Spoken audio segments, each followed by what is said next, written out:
Test. There we go. Good morning, good morning, good morning. I have returned with, I think, still a little bit of a gravelly voice. Got to me loud and clear. Good to see you guys. Welcome in. Welcome in. It's good to see you. It's good to be back. I had to take a couple of days off because I got very sick. Good afternoon, Nats. Good morning, Optech. Optech. Yeah, I got very very sick, and it turned out that when I streamed on Sunday while sick, it was very very bad for my voice. So I woke up on Monday, and I could no longer speak. uh, I could just produce squeaky sounds. So I spent the week recovering, and hopefully my voice will hold out now from now on. But I think it's just a bad bug that was going around. But I think I've used my time well. You know, we've been preparing for a video to release this week, and then kind of preparing for a League Start video to release after the next patch notes come out. We're going to do some League Start practice today. Less practice and more, just some more data gathering on how some things feel, because I know what I'm going to do at League Start. But I think what I'm going to do is just see, I think today, let's see how Galvanic Shards feels to level, because it's been a while since I've leveled with it. I think it will be okay-ish. We need, we'll need to use Permafrost Bolts before we get tier 5 gems, but otherwise.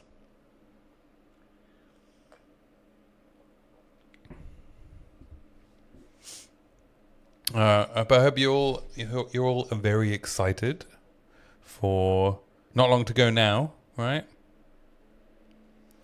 Man, leveling primal sprites has made you fearless. Hey, protagonist, good to see you. Probably could have guessed you were going to League Start Crossbows. Well, there's no new weapon, right? If there was a new weapon, I probably would have League Started a new weapon. But there is not, so I won't. But I'm gonna make a how to League Start Crossbows video, and it'll less be a build guide and more a here are your options. So we'll go Ranger, we'll do read more League.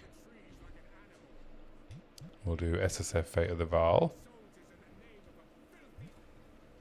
But yeah, tried and tested, because I'm really excited to see how much more broken Rampart Raptor is going to be when you can Rune Forge it. Rampart Raptor is already borderline a broken crossbow for endgame with its interactions with Riven. And now we get to add damage to it? Sign me up, baby. Sign me up.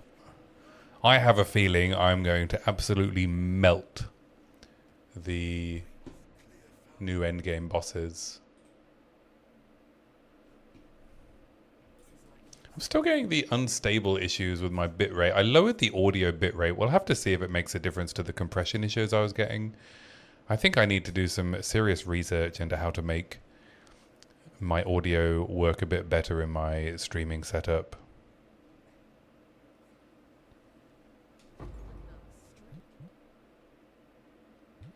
You were gonna League Start armor piercing and high velocity. Yeah, I mean, even when I'm League starting Permafrost, which I mean, Permafrost is the quickest, right? For me, for non-grenades, Permafrost is the quickest for clearing. And then I just love HVR for single target. It's really strong. It doesn't need that much investment. You don't even need to prioritize HVR for skill gem levels. You can just focus on your clearing stuff and APR. Yeah, I mean, I'll demonstrate how good HVR is with this character.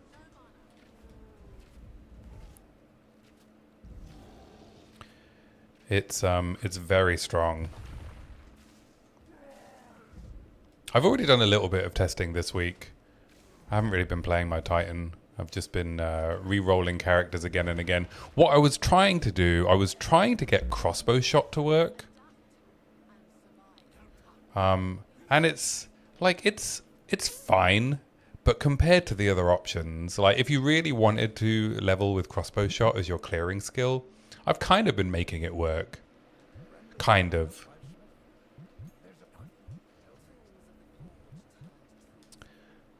But it's not, you know, it's not going to turn any heads. So I've been putting in multi-shot and chain on crossbow shot, and it's been working all right. So we're gonna hold off using this skill gem.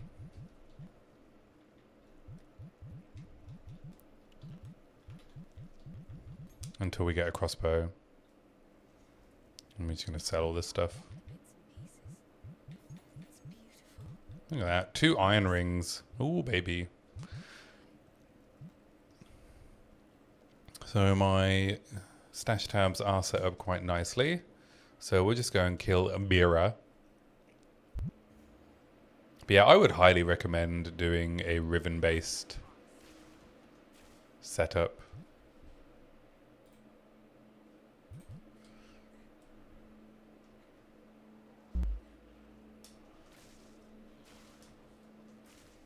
Lucas Fontana, welcome to the stream. God, these wolves still hit so hard. Especially when I'm naked.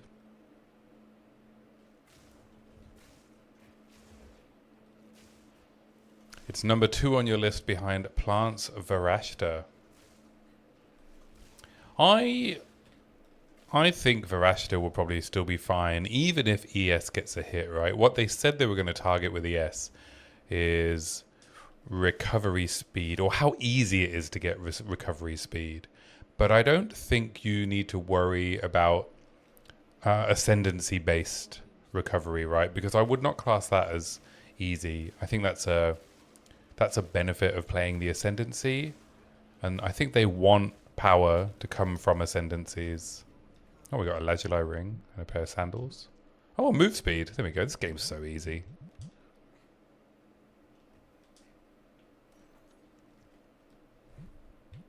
Can we get some damage gloves? We can get some damage gloves as well. Very easy game. Very easy game. We can even get a better better bow to kill Bira with.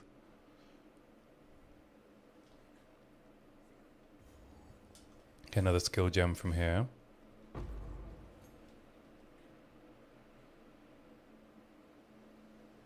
I did try leveling plants. I tried leveling shaman. Oh, there's a crossbow. I did plant leveling with shaman with twink gear, and I've got to say I didn't really enjoy it. I found them to lack weight, to be honest.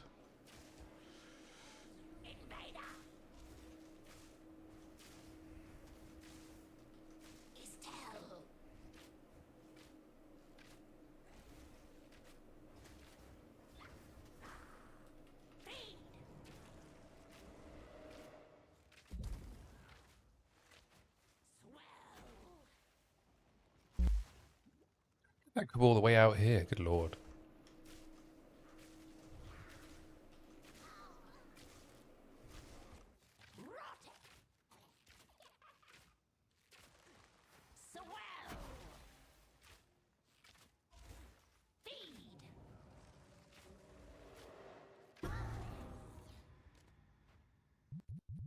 Nice, nice, nice, nice. I could just probably switch to crossbow now, actually.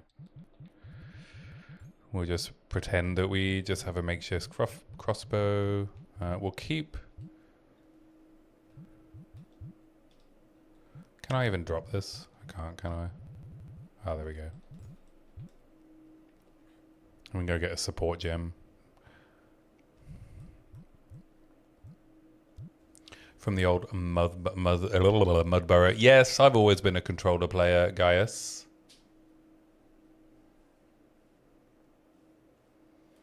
You don't think anyone else has used it? Oh. There's some other controller players. I think Captain Lance plays controller, doesn't he?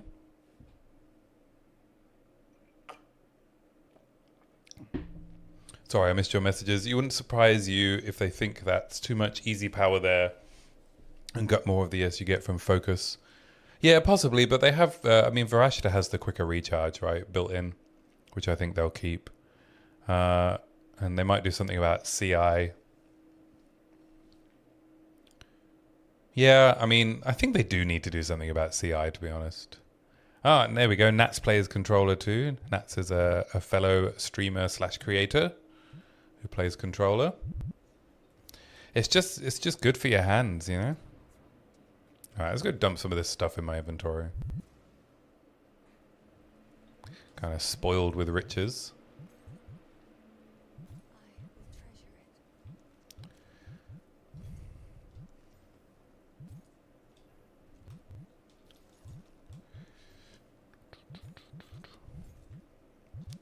Obviously, we'll keep the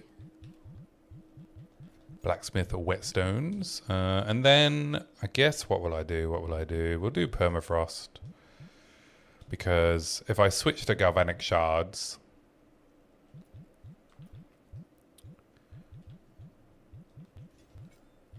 then I'll get to reuse the abilities. And for now, I'm just going to do manual switching. Between... Wow, we have so much gold. Oh, Bira was very generous, eh? We'll keep the lightning damage, though.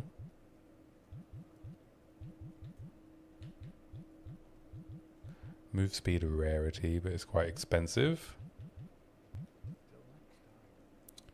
Yeah. Mouse and keyboard is just very uncomfortable for the wrist, especially when you get to my age, you know?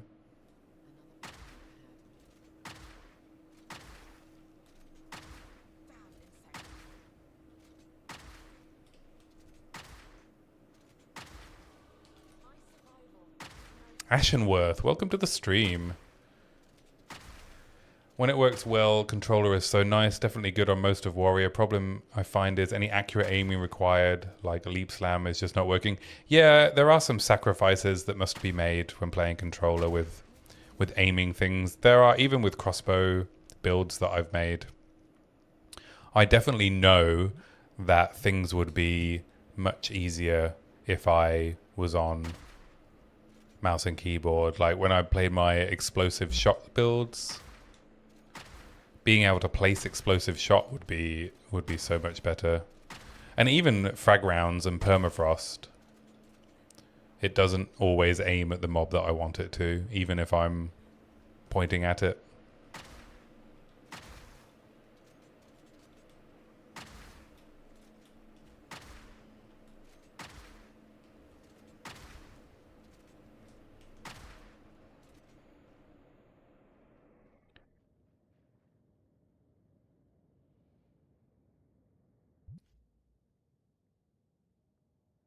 You're alt-tabbing and using a second monitor so much that you just push through. You're going to have to try controller one of these days. Back buttons are really nice. I'm using the new Steam controller and it gives 4 extra hotkeys without having to take hands off the right stick. Yeah, I've got a DualSense Edge downstairs that I use on the old PlayStation. Because I'm using a PS controller, but I'm just using a normal one on my PC. But I've heard assigning the back buttons for potions is a bit of a godsend. Frees up some controller mappings. Do I think they'll balance reload on the early game? I don't think we'll be getting a rebalance of reload. Not in this patch. We might get it.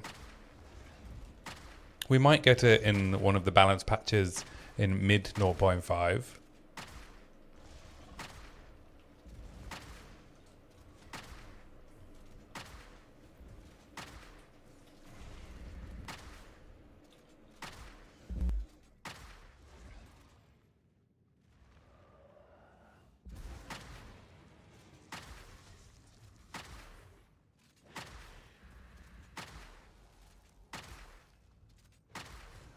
Yeah, we might get it, but I don't think it will come with patch release. Is that unique? Good lord. Igniferous.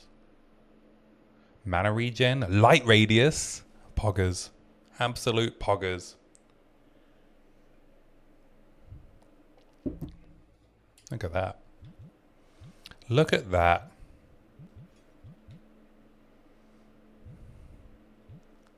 We'll grab the armor. Oh, it's some strength as well. Look at that. Look at that drip.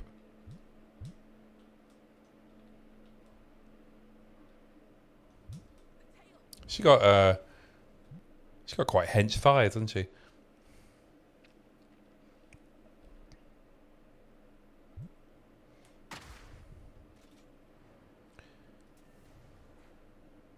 Damn, on the streamer server. Yeah. Wow. I mean, no, if I was on the streamer server, I would have dropped a Rampart Raptor or a Miss Whisper. To be honest. Alright, we'll grab a support gem. We'll grab Ellie Armament for Permafrost.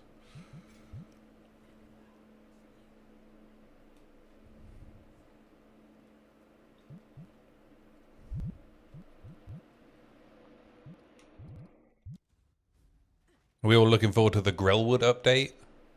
Make it easier to navigate this nightmare of a zone.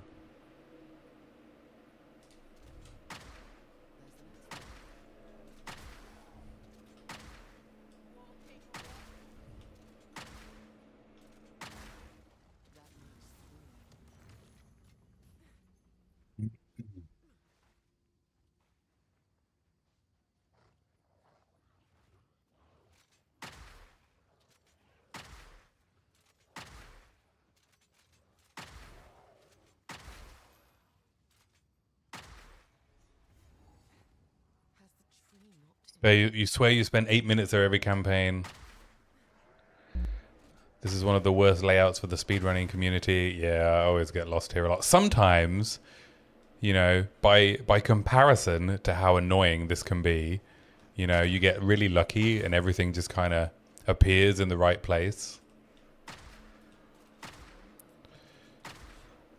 But most of the time, that is not the case.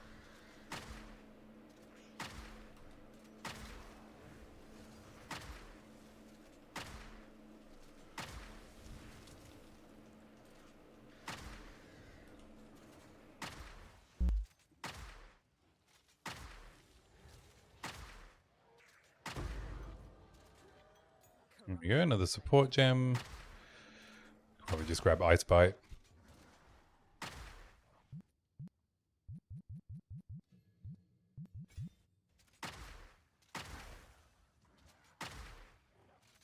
I'll grab Ice Bite and then I'll grab Rapid Attacks for Permafrost.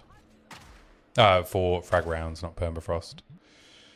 And then I just keep grabbing this Proj damage. Oh, we found the Grim Tangle as well. This is one of those layouts I think is pretty beneficial. That fire rate of early game crossbows sure is something. It sure is something.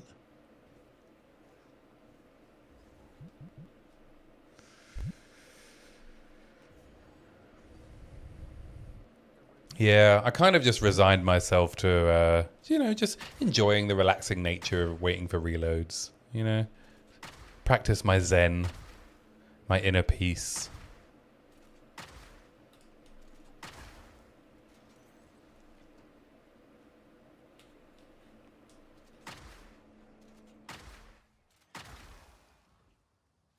Practice my sandwich making. Yeah, you know, fire off a shot. Trigger the reload, go downstairs, make a sandwich, check on the gardener.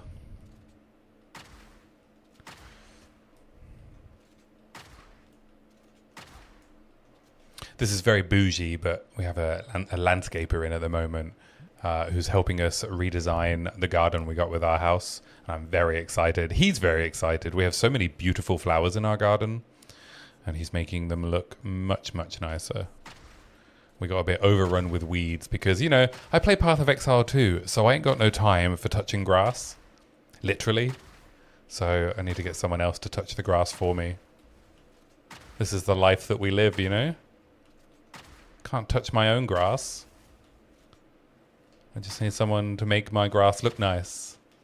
Alan Titchmarsh, there's a blast from the past. How do you know who that is?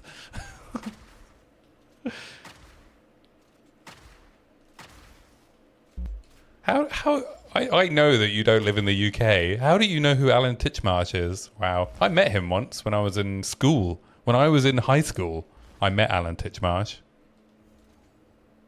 Because they were doing... what was the name of the TV show they did? I can't even remember.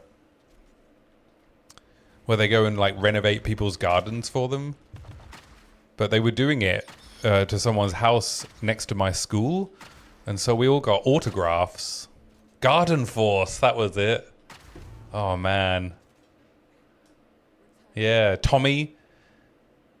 Garden Force, yeah. Tommy, Charlie Dimmock. Remember Charlie Dimmock? They all came over and they gave us these postcards and signed them. I've lost it years ago, though. I lost my very precious Ground Force or Garden Force, whatever it was called, like postcards. God, amazing. All right, so we're looking for a tense crossbow in this area.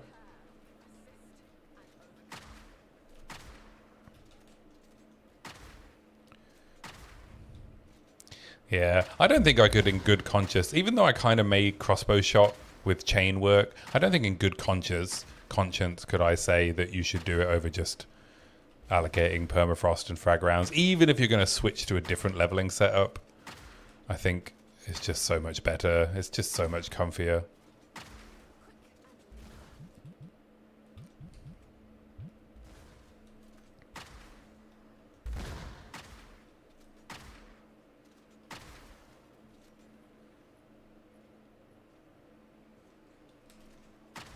Oh, I didn't even... Did I use my... Oh no, I still need another support gem.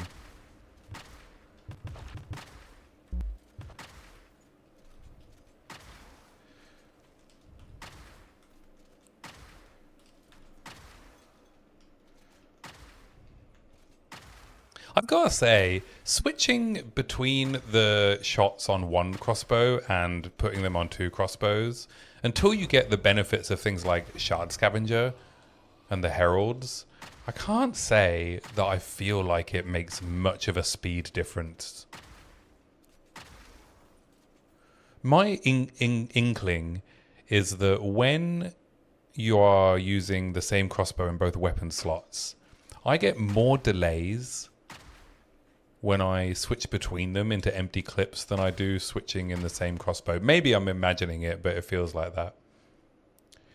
One of the things that always killed me about that show was how many yards and gardens had angled stonework. I'm like, that's going to be a nightmare to cut and maintain. Yeah, we like more bougie garden talk, but I think we're going to get rid of the grass in our back garden. It's a possibility. And instead just have a little boardwalk and have more plants but less grass. Plus, you know, less fox poo. Because the foxes love London gardens.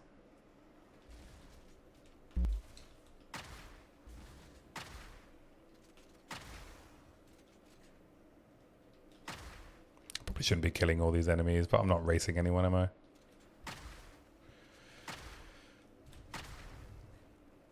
We're just chilling. We're just testing stuff out. I haven't found a tense crossbow yet, eh?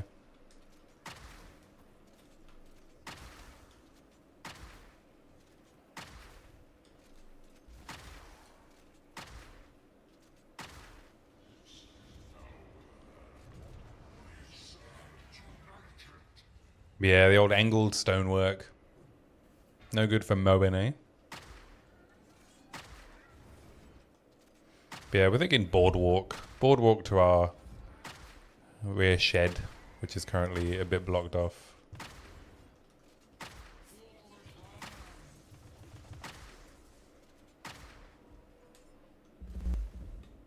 Oh.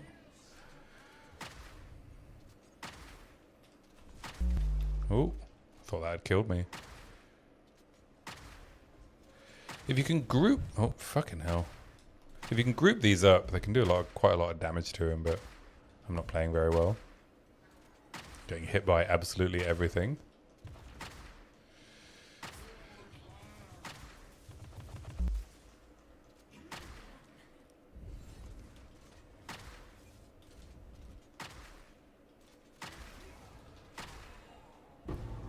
There we go. And then we can get high velocity rounds.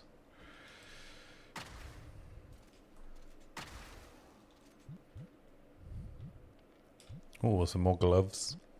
We can keep those for G and ore. Probably drop this. Move these over here. Equip the medium flasks. Drop the light ones. Grab HVR.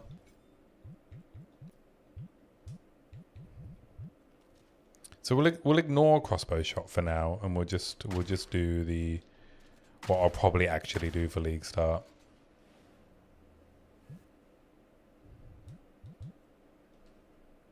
Which is permafrost and HVR.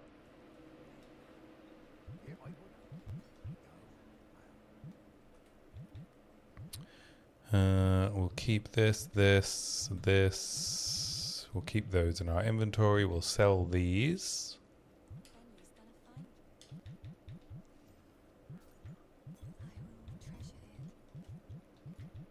Sell this. Keep this. We don't want any of that.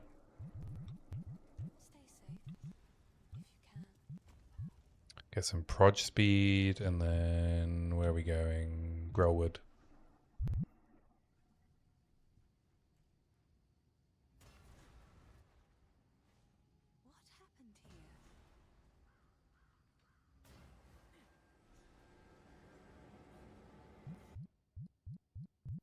Go Grim Tangle. We portal back.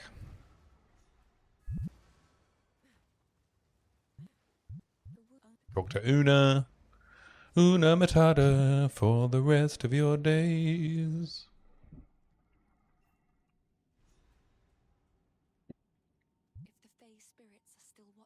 What other League Start plans have we got in the chat?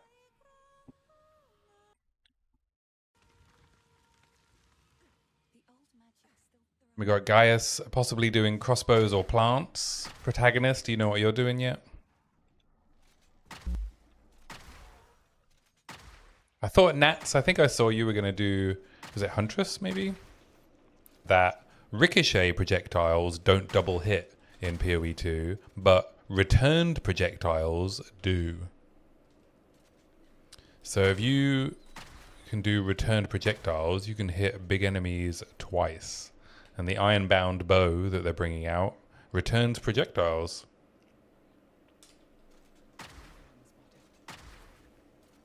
Plan is to get cucked by Platinotes. Oh yeah, you were going to do Calamity. And now I'll grab APR. So we have all of our skill gems now. Now I just need quite a lot of support gems, to be honest. Probably too many. Bow character. It looks very fun. Spirit Walker looks interesting. You want to try the new hand cannons. Ah, Spirit Walker grenades with all the extra proj from Owl. That's a good idea.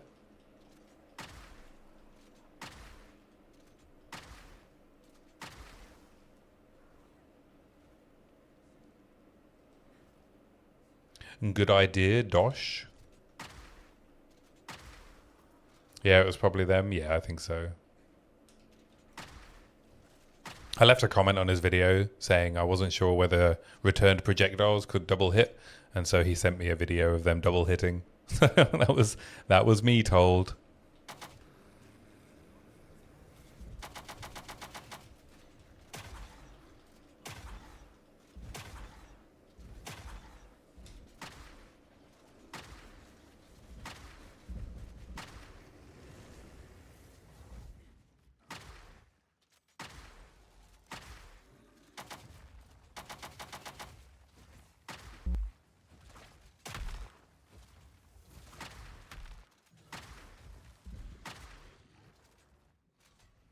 Yeah, HVR doesn't really work until you get multi-shot in it, to be honest.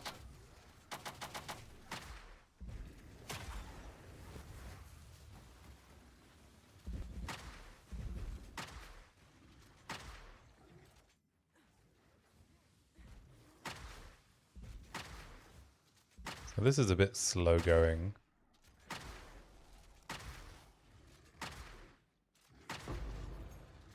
There's another support gem though. So let's grab multi-shot for HVR now.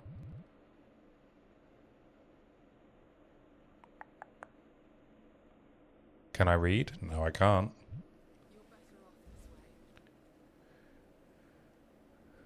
You've been clicking on every PoE 2 0.5 theory crafting vid that YouTube recommends you. You're too excited. Yeah. A lot of people have already theory crafting even without patch notes, eh? No, I think they're going to be their separate own Spirit Walker with the Spirit thingy. For the hand cannons, not sure. What would I say? For the hand cannons, I'm not a grenades player. So, yeah, I don't know. The only question I have with the hand cannon stuff, in particular with the unique one, is if the buff it gives you is global. So you could trigger the buff with the unique and then use a normal siege crossbow. It's going to depend on what the modifiers on the hand cannons are. But yeah, I'm afraid I'm not a huge fan of the way grenades plays, even when they're really powerful. I'm much more of an ammo skill player.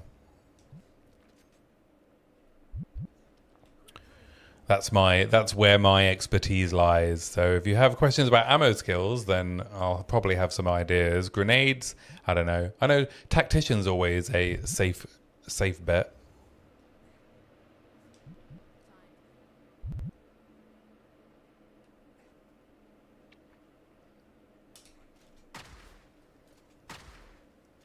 I'm not sure who would be a go-to creator for endgame grenades. Obviously, you've got the speed running stuff, but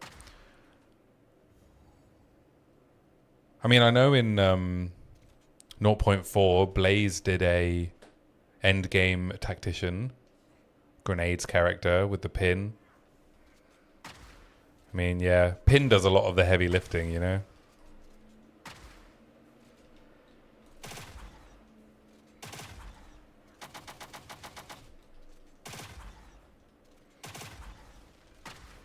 Oh, I didn't find a tense crossbow, did I? I wonder why I'm doing no damage. I'm just using a basic level 1 crossbow. Whoops. Okay, I should probably go to town and buy one. I should have enough gold. Oh fuck. Or I could die. I'm okay. Imagine if I had any damage on my crossbow.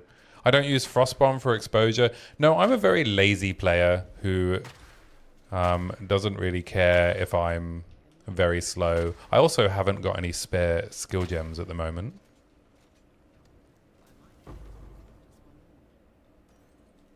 Oh, there's a tense crossbow. There we go. And we're just doing permafrost at the moment for leveling while I wait to get galvanic shards, and then single target. We'll be doing mostly physical damage, so. But no, I find all the finicky stuff with like Frostbomb and Werewolf, I just find it a little bit too much micromanagement. You switch to Twitch, you like that better? What am I testing for? Clear speed? No, not clear speed, just general information. I'm going to do some testing on how galvanic shards feels. My plan for, you know, the information that I want to communicate for League Start is just what options are available to you depending on what you want to play, if you want to do run and gun. So we know permafrost frag rounds is good and we know how to build that. You can kind of make crossbow shot work as a clearing skill. I know single target wise, you've got grenades as one option, and personally I prefer APR and HVR. Armor piercing rounds and high velocity rounds for single target. So yeah, I don't really care if I do campaign in like 10 hours. It doesn't bother me. As long as I'm done with campaign on day one, I won't be like racing. Plus, you know, I find it very difficult to concentrate on doing things really fast and talking to you guys. So I'd rather focus on being able to talk to you guys. If I'm playing offline, then I'll probably be zooming.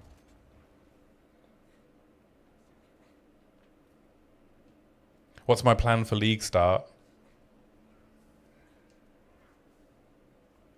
My plan for League start is Pathfinder run and gun with poison stacking. I want to see how much better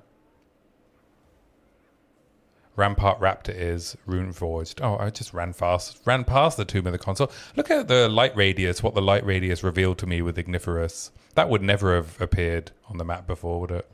And I still didn't notice it.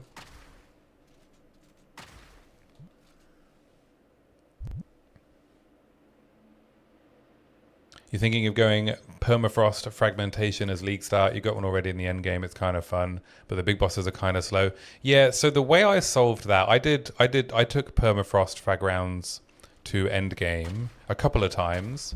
So I did it once on Invoker, and I stuck with frag rounds, and then I did it again in hardcore on Varashta. And instead of trying to rely on frag rounds for a single target, instead I used shock and shock burst rounds with heavy frost while they were frozen, so I didn't need Arakiatas.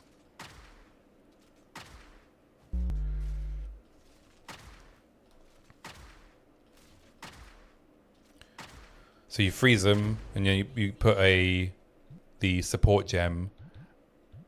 And then we'll put lightning attunement in HVR.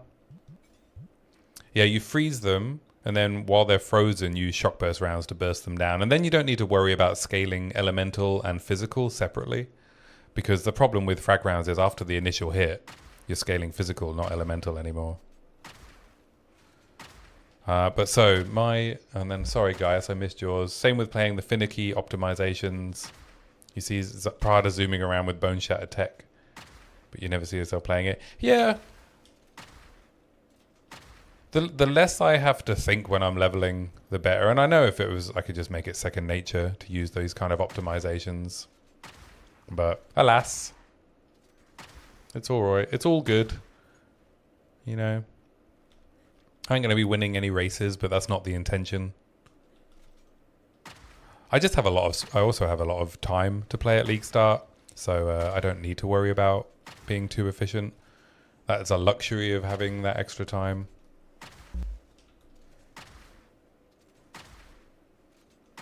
I don't know why I'm clearing all these packs though. I am sometimes too inefficient.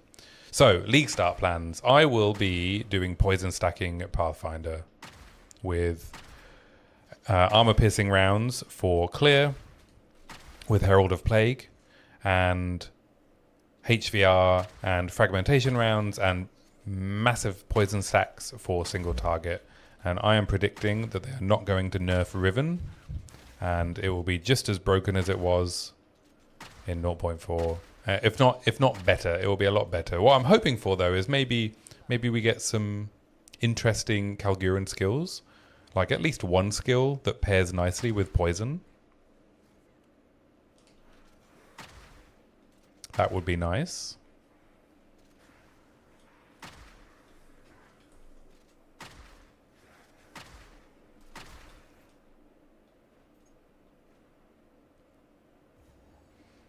All right, let's see how Assinia goes with APR, HVR. So let's put these up here so I can switch easily.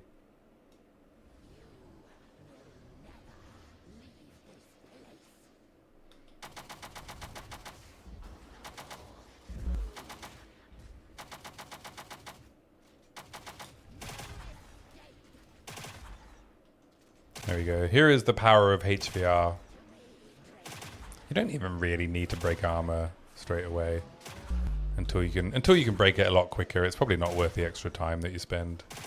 So my crossbow is not very good, and the damage is just fine. Now you're not going to be winning any world record speedruns with it, but that to me is perfectly respectable damage. There we go, we got a sturdy crossbow. There's a damage upgrade. but I need some level. 2 levels. Yeah, it's very solid. And then once we get rapid attacks and armor demolisher into APR, things get even quicker because we can then reliably break armor quite quickly.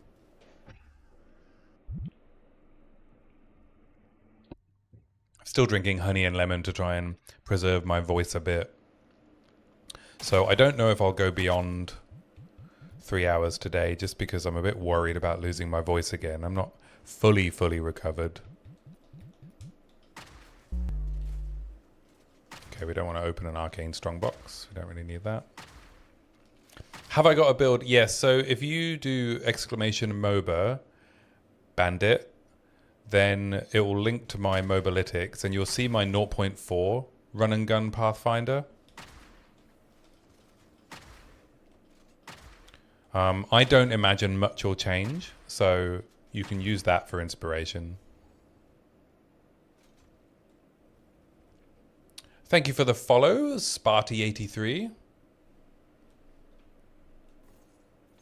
So it's not a league start guide, obviously, because we can't do those yet. Oh, we got a tense crossbow here. Alright, that's already a bit of an upgrade. Drop that.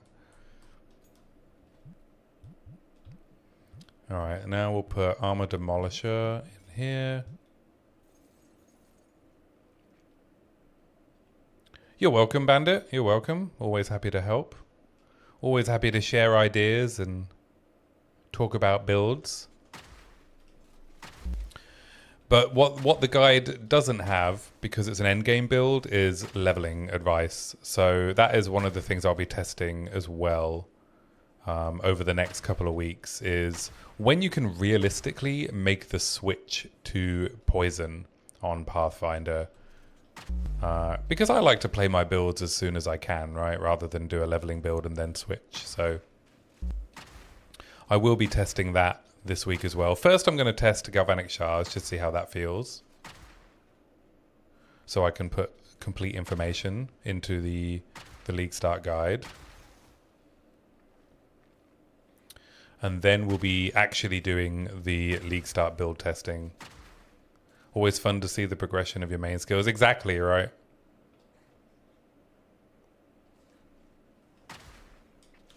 Sometimes if I just want to play a new build, right, I just rush it. I just throw on permafrost bolts at frag rounds and I just do the whole leveling process with it. Because it's just so strong and so reliable.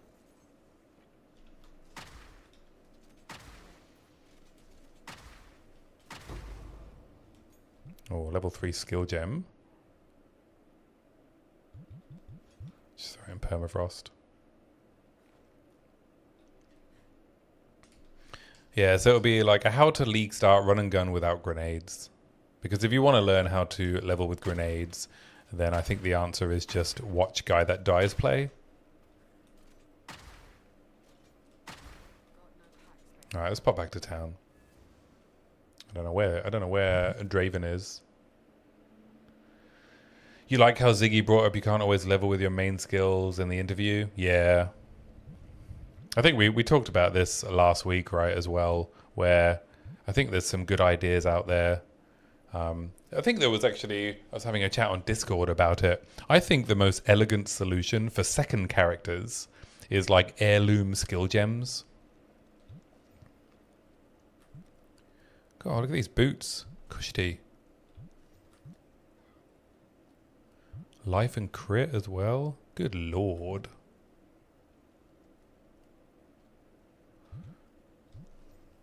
Move speed and dex. Oh, they're not even as good as the boots we're already wearing. Wow, we're finding a lot of good gear. See, can I be bothered to do the talisman thing? Probably not. It's like, it's technically faster, right?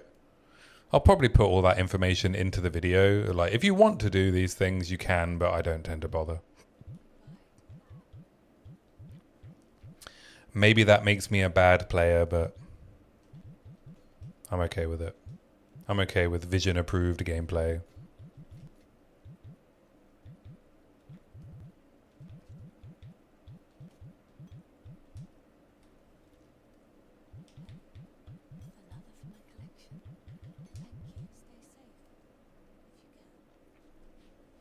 Yeah, I think heirloom skill gems that when you've leveled your first character at least, that you could play any skill from level 1 would be pretty cool.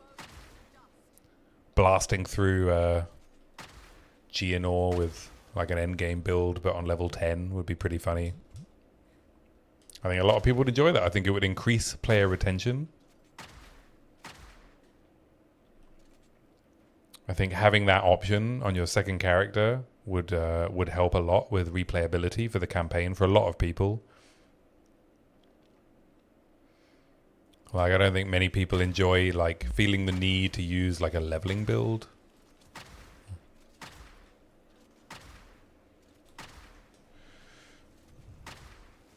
Oh god. Periodic invulnerability needs to go, especially at this level. Like, get lost.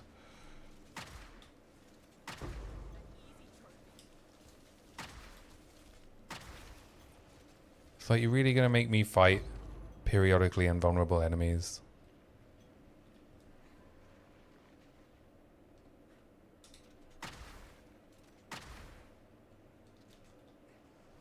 We got Draven over here somewhere. There he is.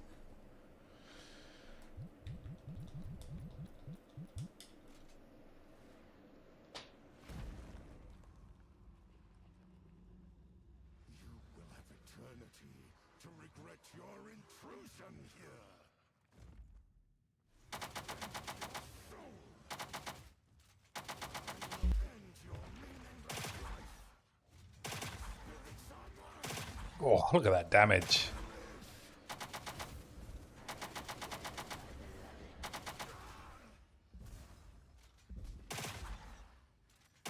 A bluey. A bluey indeed. Absolutely wrecked.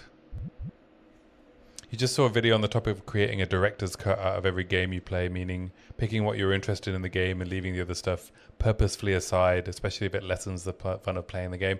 Oh, that sounds like a Daryl Talks Games kind of video. Was it Daryl Talks Games? That sounds like exactly the kind of thing that he would make a video about. I don't remember if they touched on it much, but I'm curious if they'll touch up expedition crafting at all. You mean recombination?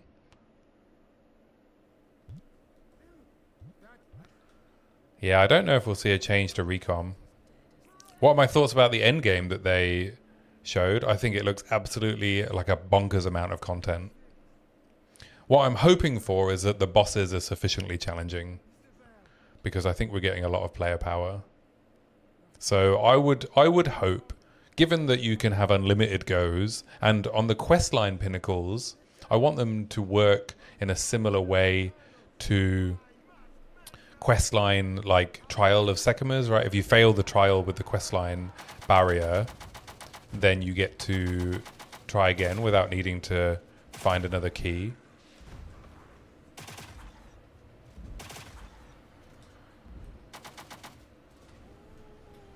Oof.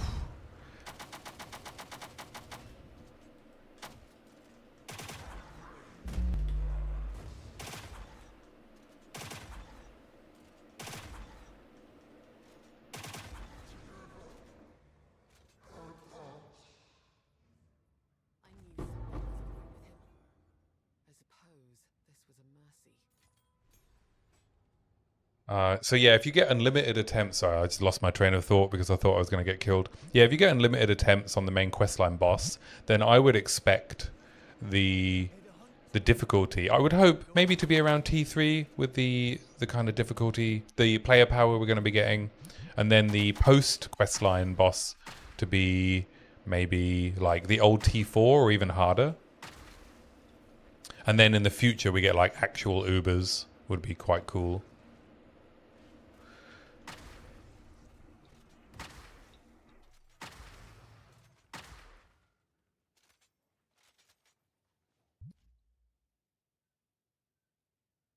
Do you think the start is to go for the walls or to go for other content like Delirium? I'm going to go for the fortress at the start. That's my plan. I'm really looking forward to doing those like interesting maps. I think you'll get a lot of good like basic crafting stuff if you do that.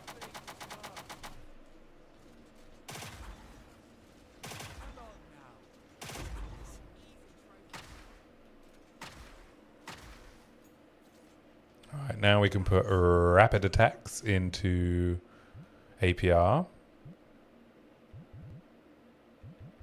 And now we should be breaking armor pretty consistently. We get a greater life flask.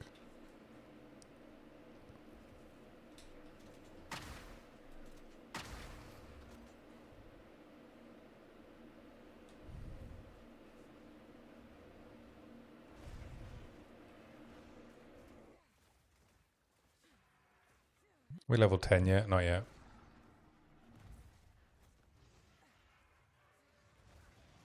Yeah, I think the problem with trying to like speedrun and read chat is that you have to dodge so many things while you're trying to run through all these packs that I can't really look away without almost certainly immediately dying.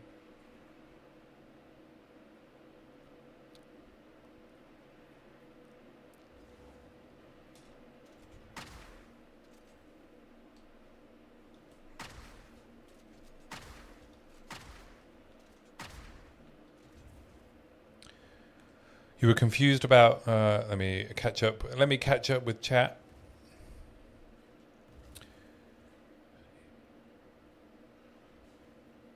You weren't sure, so you just looked it up. It's from a channel called Load Bearing Ribbon. He only has about 1,000 subs and 3 vids, but this one very well done. Ah, cool. Yeah, I'll check that out. You're curious about how powerful the questline bosses will be, but I think it'll be similar to T1. I hope they're not T1 level, because T1 is way too easy.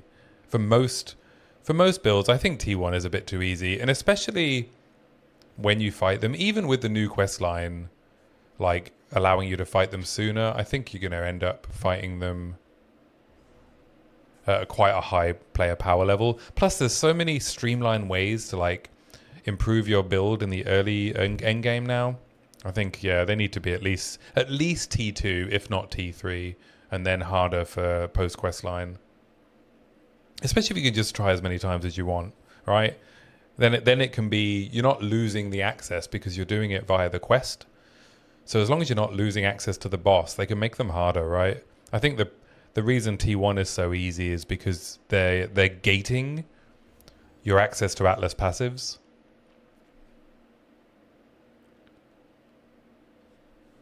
So as long as if they give up, they can still get back in. You're confused about where to start. You know, in terms of getting into the fortress, you just go to the first tower you see and that'll let you into the fortress. It's probably also worth doing one of the Atlas Masters early on as well.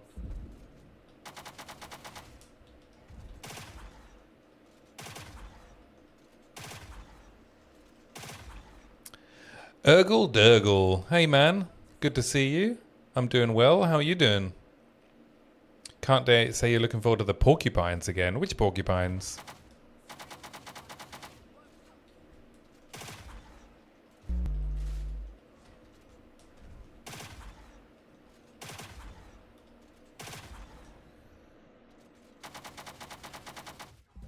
The unlimited trying isn't really unlimited. It's only unlimited to put a play session. No, but what I mean is for the questline boss, right? I'm imagining the key will be a green item, right? So that you don't lose it. Because you get the key to the first questline boss by finishing the area. And if you finish the area and then you fail the boss and they make you go into the Infinite Atlas to try again, that is a very poor early endgame user experience for a newer player. Right, so I imagine the questline pinnacle will be accessed with a green key.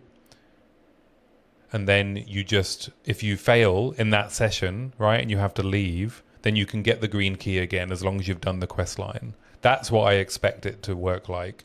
If it doesn't work like that, then they're going to run into the same issue of like quite a poor user experience for newer players, which I don't think they want. Yeah, Mark said all pinnacles have unlimited portals unless you log out, but he might have just been talking about the post-questline pinnacles. Yeah, we'll have to see, right? I think it's worth It's worth giving that feedback early, right? The questline key needs to be, because if you complete the entire ritual area, and then you get your questline access to the King of the Mists, and then you fail and you can't finish it in that session, where do you get the key again? You're gonna have to go out into the Infinite Atlas, right? And that is such a terrible experience. The green needle. Oh, right, the porcupines and the hunting grounds. Yeah, they can be annoying.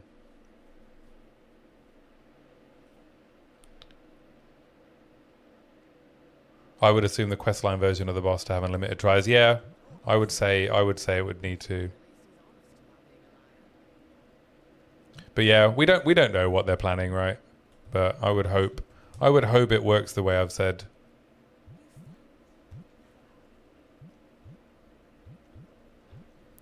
We will see. Wow, we got so many spare skill gems.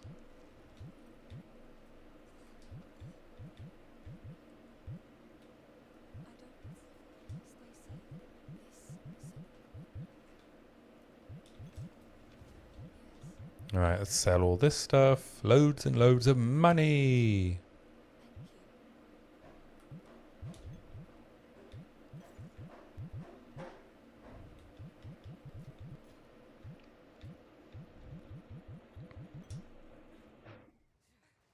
I think we're done in the hunting grounds, right? Oh yeah, we have another rare here. Should I go do Fraythorn now? Might as well go do Fraythorn now.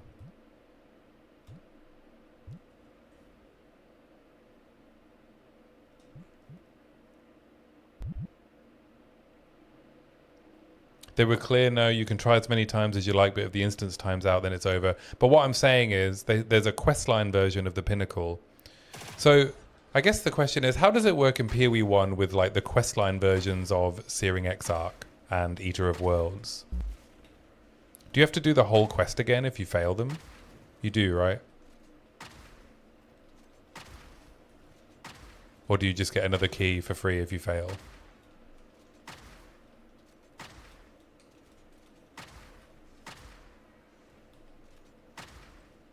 Yeah, Gaius has explained what I was trying to say. Maybe I wasn't being clear in the way that I was trying to explain myself. Perfectly possible.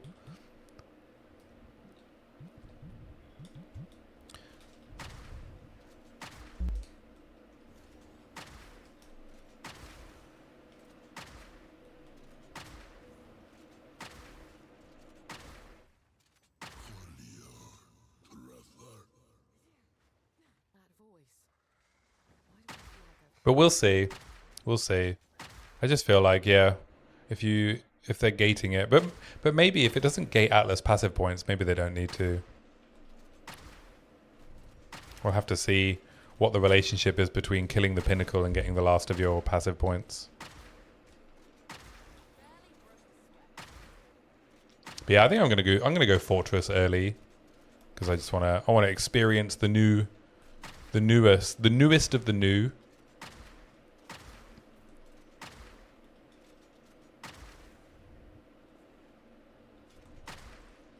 I also want a pair of snakebite gloves pretty early on, so I'll probably be doing a bit of ritual.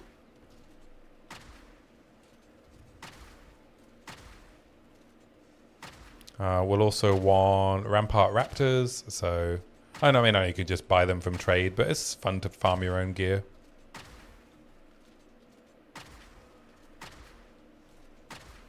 You have no clue where you'll start first. Yeah, we'll just see how it feels, right? You just play and see where things lead. Maybe you can like jump into a little bit of one, do another one. Maybe the progression is going to be that you can only get so far in the fortress and then you need to do some other stuff anyway to power up, right? We don't know how hard the minor bosses are going to be. Because it seems like each questline structure is going to be, you uncover the mechanic, you get sent to the hub, you do a shorter questline or an easier questline to fight the minor boss, so King of the Mists, Tool and Esh,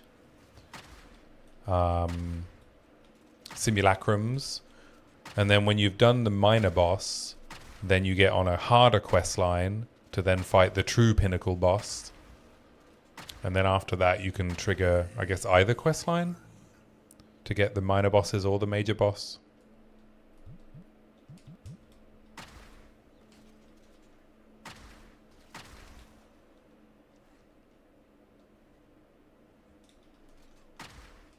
Ritual and Breach seems so good for SSF. Genesis Tree looks juicy. Expedition has always been your favorite League mechanics. You might try that immediately. I mean, I'm looking forward to exploring the ocean and seeing like the new kinds of Expedition islands. And recombination is quite good. Plus, you get access to all the new runes and stuff. But I mean, we'll have remnants in every map, right? So you don't necessarily need to do Expedition Island to get access to all of the new runes. But we'll have to see if you need to do the island exploration to unlock more recipes. That might be why you need to do King's March early on. Because you need to actually find the runes to put in your like 8-socket remnants. Alright, it's north. So if we go over here, it should be over here somewhere.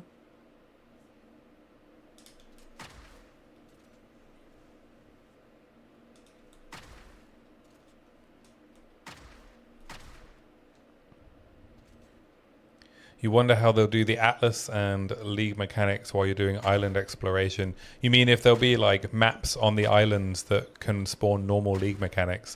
You'd hope so, right? You'd hope you could make progress on some of the normal League mechanics while you're on the islands.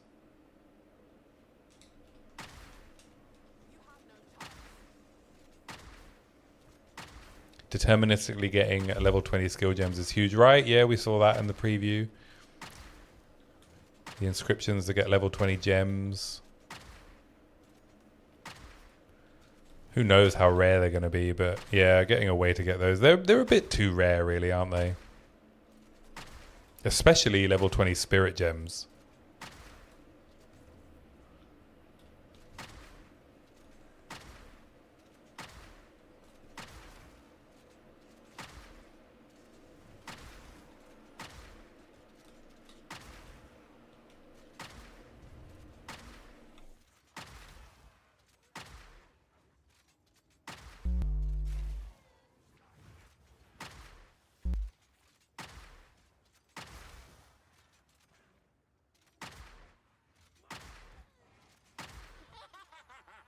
Alright, time for King of the Mist. Also, imagine if we get uniques from this, from Freythorn. That's going to be cool.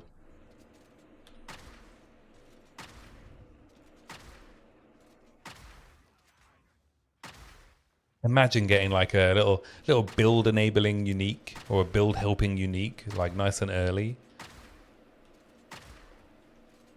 Nice little power spike for everyone. Feel like it's too good to be true to get uniques from the campaign ritual. I don't think it's too bad, right? I think more people should be able to experience finding a powerful unique in the campaign. And if everyone gets access to them, then they can tweak the bosses a bit and make them more powerful.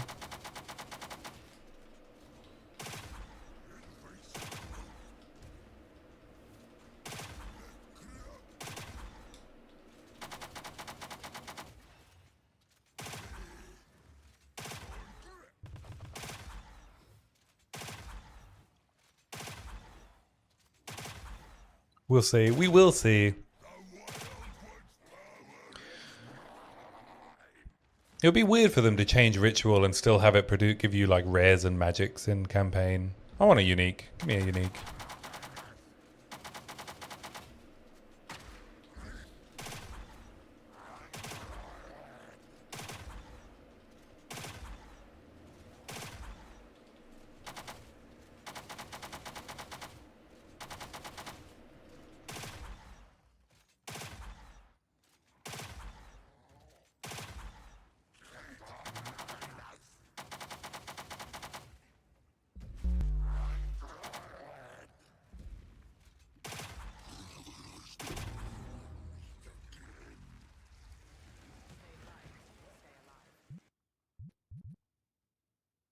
$19 to $36.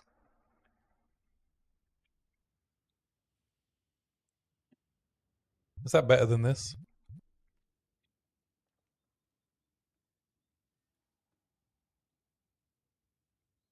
It's about the same. Oh, I'm losing my voice. Whoops. More essences during the campaign. That is an excellent idea, guys. An excellent, excellent idea. I agree wholeheartedly.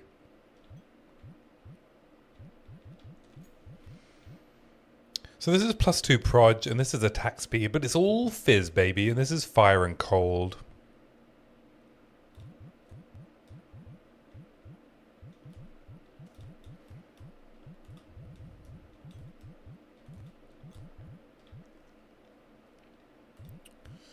I think I just buy it anyway. Oh, excuse me, I need some water.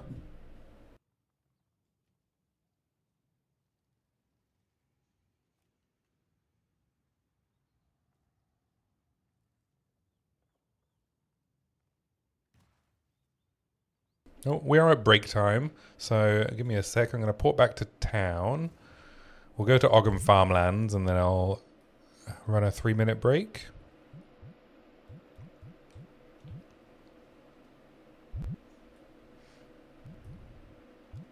So I don't lose the checkpoint while we're away. And then we will continue the campaign improvement wishes discussion. There we go. All right. I'm going to run a 3-minute break. I will BRB. Stretch your legs, get some water, go to the bathroom. I'll be right back.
We are back. We are back. Thank you for your patience. All right, let's keep leveling like this. I feel like you should get galvanic shards a little bit earlier than you do, right? Feel like putting galvanic shards on the same tier as permafrost and frag rounds would make more sense.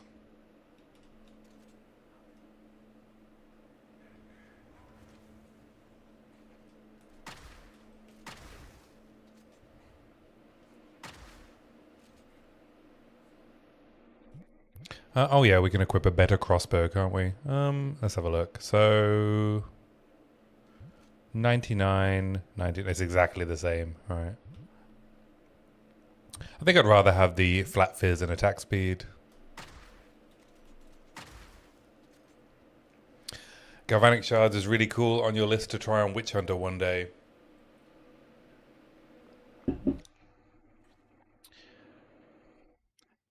Kelsey GG, what up, Jen? What up to you, sir? Welcome into the stream. Good to have you here.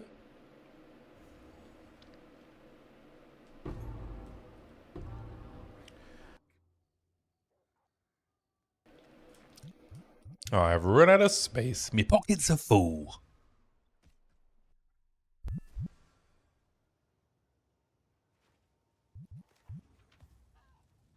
Oh, I'm having a bit of trouble with a bit of dryness still in my throat from my illness. Good ideation on videos. Stalling is intense. Yeah. I'm in a lucky position that I hadn't made that many videos yet, so I could just make the videos I wanted to make without feeling like I needed to stall.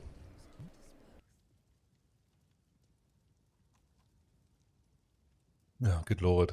Dryness.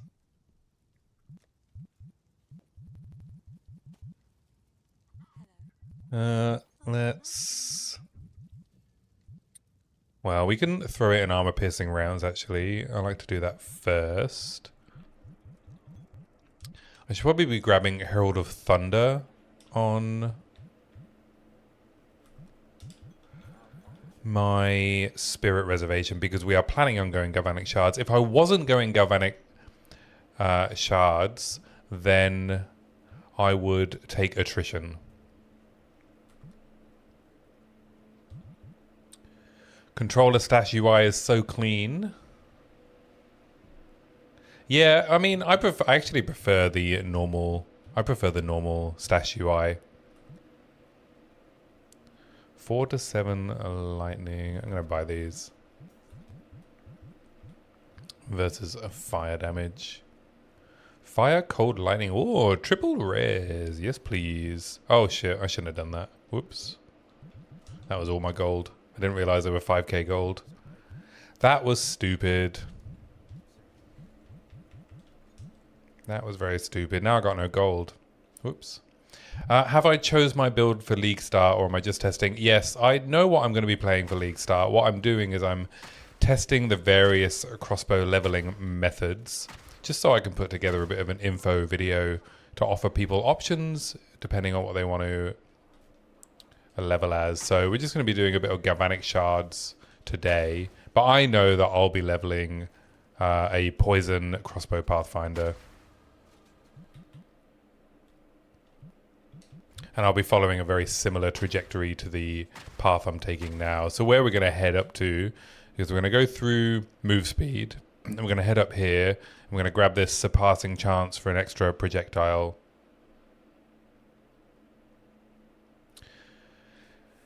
You tried controller and it's good, but you always go back to mouse and keyboard. Yeah, it's whatever you prefer, Scythe64.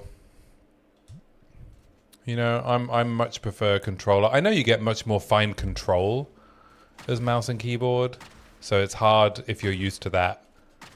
But I'm okay with the lack of control. You know, I have a lot of tolerance for clunkiness.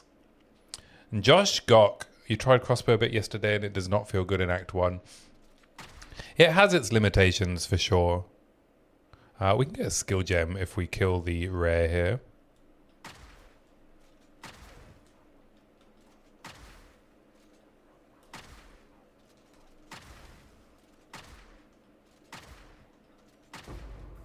Oh, and an iron rune as well. Thank you. So we can throw that in HVR. I will say that Crossbows single target in Act 1 is very, very good, even if you don't use grenades. Clearing can just feel a bit clunky though, you know.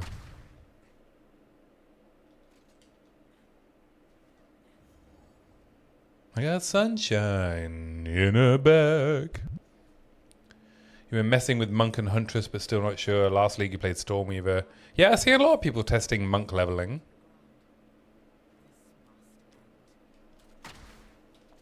I think the problem with Monk leveling is the early Quarter Scarf skills don't feel particularly good. I don't think it's as bad as people make out, but I think it has a bit of a... it has a bit of a difficulty in, like, you know, getting Glacial... Was it Glacial Cascade? To feel good.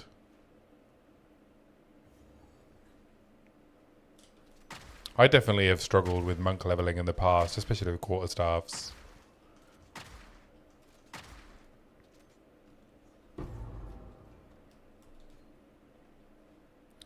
Yeah, I think they need to do a bit of a balance pass on like early leveling for a lot of characters, right? I mean, obviously bows have a really easy time. But then I guess the question is, how many options are there for super low levels? You kind of get pigeonholed into a few leveling builds.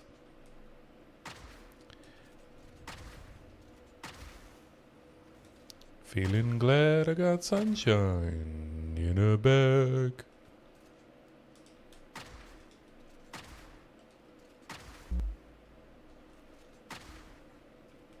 So like if you go permafrost with crossbow, you have a much easier time.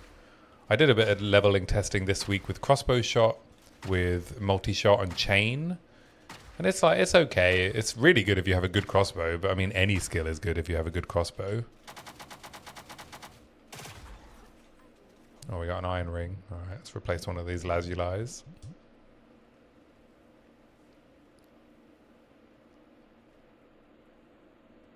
Alright, there's the executioner. I'll just pop back and get my skill points.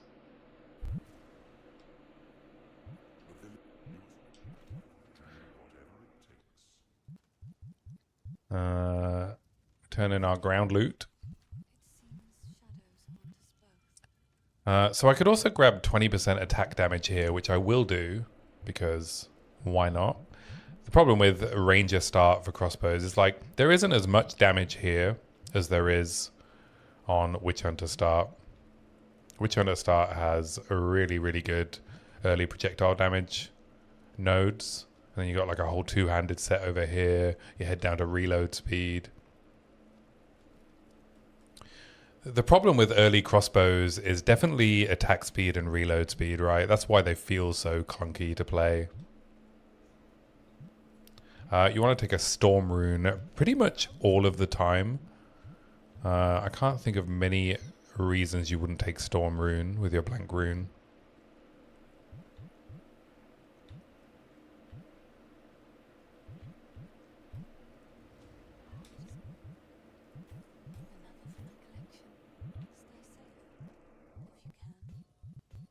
But we will save it in case we find a good Varnish crossbow. It's good if you get staff and gloves and rings. You can make a world of... Yeah, I mean, a lot of flat damage on your gloves and your rings, plus a decent weapon will sort any class out, right? If only we had a little bit more reliable access. Like, if you just had a guaranteed, like, elemental essence or essence of abrasion, that would do a lot, right? To helping you craft a good weapon for Geonor.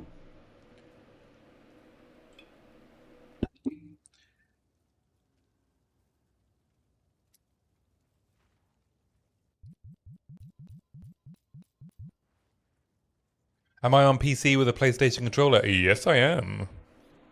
Very nice pearlescent controller.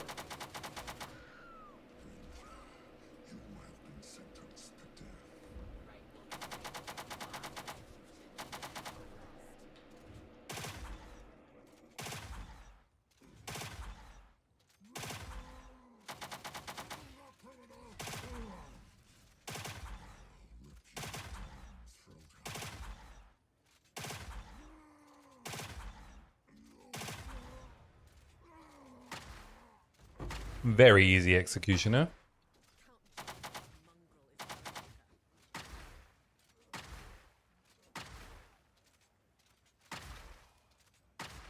Ooh, another support gem. Do we even need it? Yeah, we probably need that for galvanic shards when we grab it. So we'll get our level 5 skill gem now, so we can switch to a galvanic shards for clear.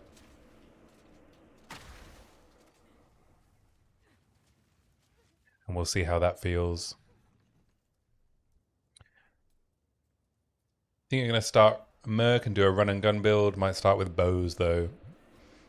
You can definitely make crossbow work early game with Merc, and it has a lot better nodes. You just need to rush to the reload nodes.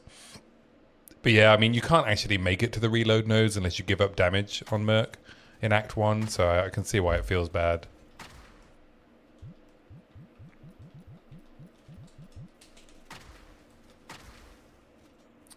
Am I right in thinking I'm in the UK? Used to live there till 18 months ago, now living in Italy. Yes, I am UK based.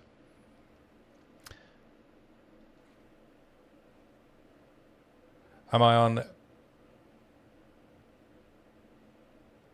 You heard the new Steam controllers are really good. Yeah, I've heard that it's quite good as well, but apparently you can't buy them.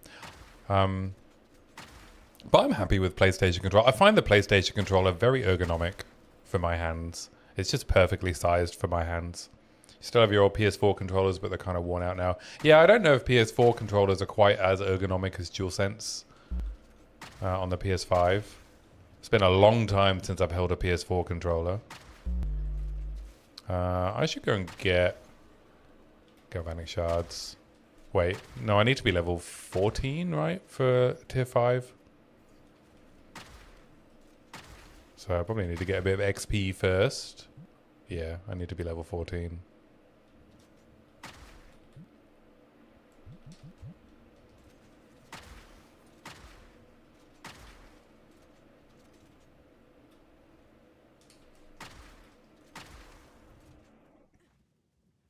But yeah, I need to play on PC. I guess I could stream from PS5, but I just ended up buying myself a really beefy gaming PC that I could stream on as well.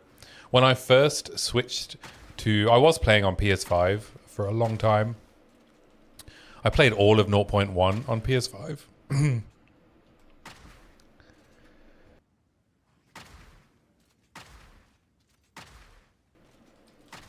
And then when I wanted to start streaming, I started playing on PC. And I had a PC with a 1080 Ti in it, and it could almost run Path of Exile 2 quite well, but it could not stream it. And so I was playing it with GeForce Now. Console mapping is rough. Is it still quite rough? Is the performance still quite bad? It was like, I definitely had some performance issues in maps when I was playing. I thought they'd resolved some of them. It's a bummer how Sony treats the MTX stuff. That was annoying. One of the issues I had as well when I wanted to, switch between couch gaming and playing on PC was all of my stash tabs will get messed up. Even if I had the stash tabs, exactly the same stash tabs on both PC and PlayStation, if I'd bought them on both, it would still mess them up and make a bunch of my tabs remove only. Very frustrating. And juiced maps are rough even on a 9800 X3D and a 9070 XT. Can only imagine what console feels like. I haven't found too many performance issues on my PC with juice maps. Sometimes though, yeah, for sure. When particle effects get a bit heavy.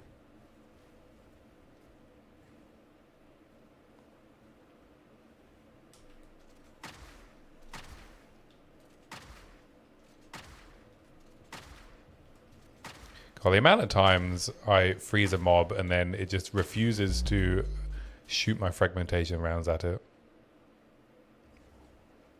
I have an NVIDIA card, yeah. I have a 5070 Ti, I think.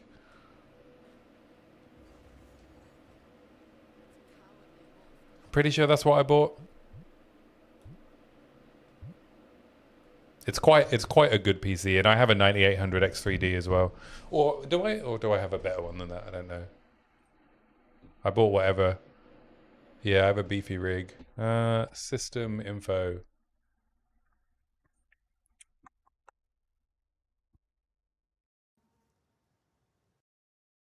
What does my system info say? No, I have a 9950 X3D and a 5070 Ti. Mostly because I also wanted to also have the better dual threading. I can't even remember why I bought it. It seemed like a good idea at the time. I don't know that much about this stuff, but I do a lot of video editing, obviously, as well, which is it helps. The power helps with video editing for sure.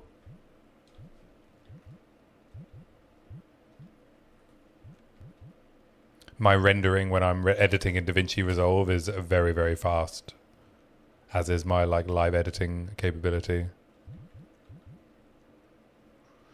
I think we just sell this. Need to get my gold back after I blew it all on that stupid belt.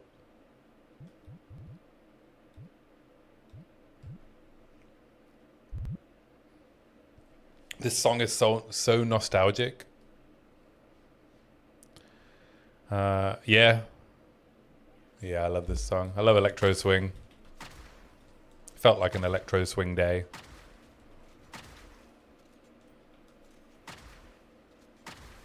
Oh, there we go. We hit level 14, so we can grab some move speed. We can grab galvanic shards. We can drop permafrost. Let's drop all that. Let's throw Ellie armament in. And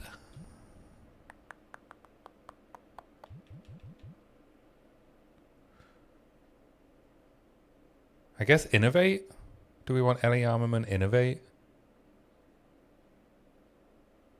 Yeah, let's do that. And then we'll grab Herald of Thunder and turn that on.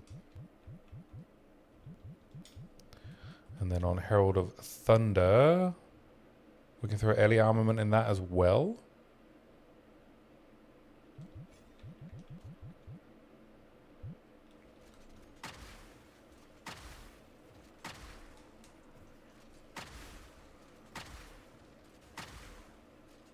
Yeah, it's feeling pretty good. Oh, what did we just find? Is that Megnauts? Good lord.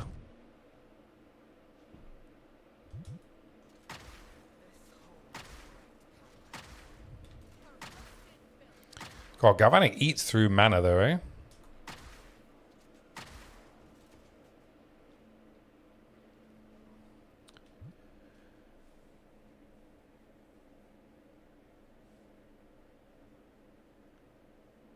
You can tell I did a lot of research. That's sarcasm. I did do a lot of research. I've just forgotten all of the reasoning as to why I bought what I did. I also, there's one of the PC build subreddit, a really helpful person messaged me in private to help me figure out what I should buy.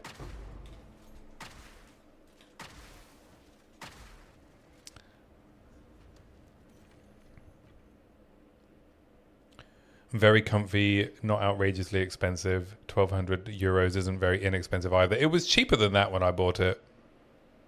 I'll be honest. So the entire rig with everything in it, I got just before the RAM hikes, and I got PC specialist to build it for me.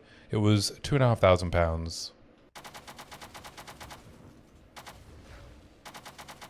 Okay, I'm gonna upgrade armor piercing rounds because that took too long.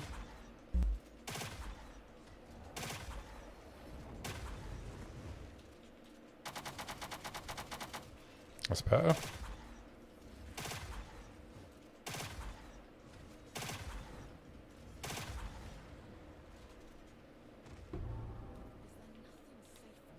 All right, we're looking for a varnish crossbow, not sarcasm. Ah, I see. God bless the PC build subreddit. Yeah, there's people there are super helpful. As long as you've done a little bit of the work yourself, I find they're very helpful.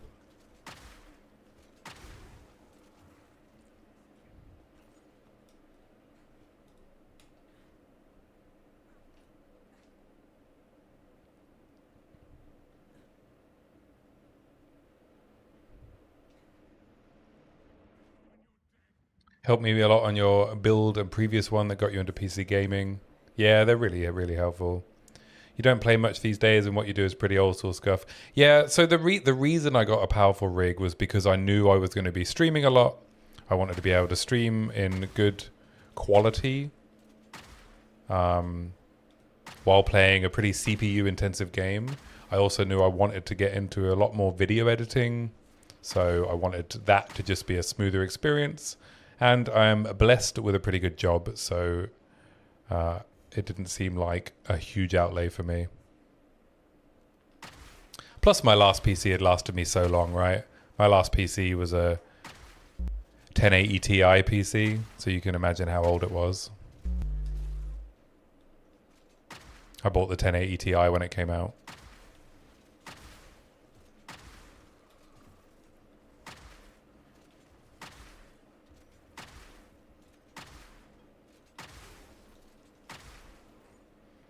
Yeah, I mean, galvanic shards is not as good as permafrost, is it?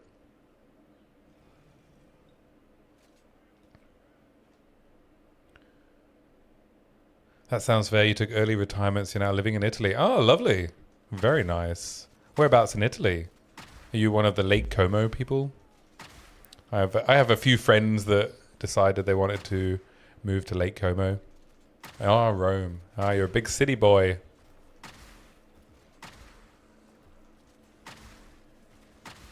Where me varnish crossbows at, eh?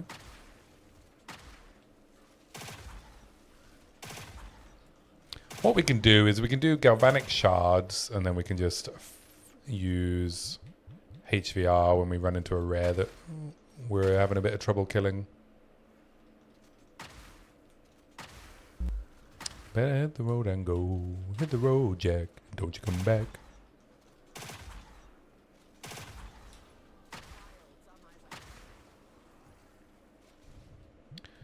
And we'll just keep heading up here, and we want this surpassing chance for fire an additional projectile. What this will give us is a 40% chance to double the damage of galvanic shards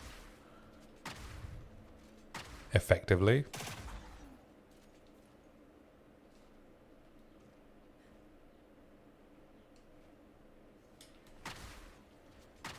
If we don't find a crossbow upgrade, it's no big deal because HVR just does so much damage.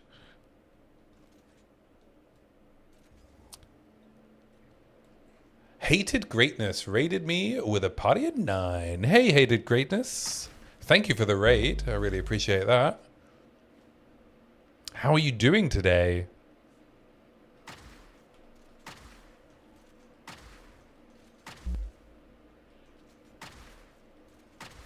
What's good? I'm just doing some league start testing. We are doing some galvanic shards leveling, so I imagine things are going to slow down a lot more now that I've switched away from permafrost. But we gotta test these things. Yes, Protagonist. I remember. Yeah, Protagonist told me that you had watched some of my videos and said some very lovely things. So I really appreciate that, Mr. Greatness. Thank you for your kind words. I know that you've been very complimentary of my videos, so thank you. And thank you for the raid. I really appreciate it.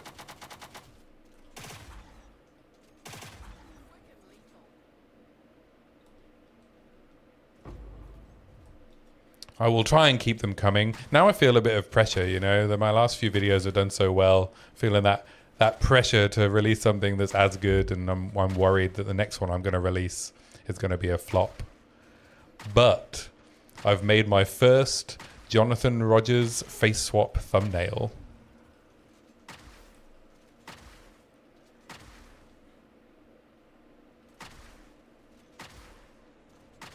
Which I found quite funny. It's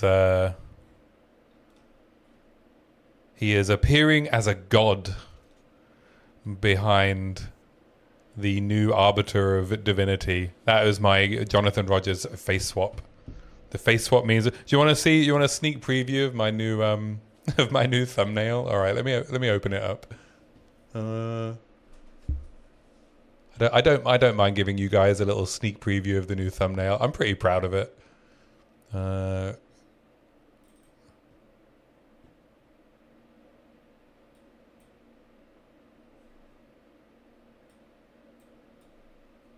Here we go. Are you ready?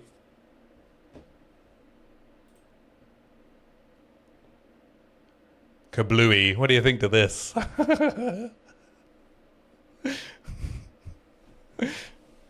This is my next video's thumbnail, I think.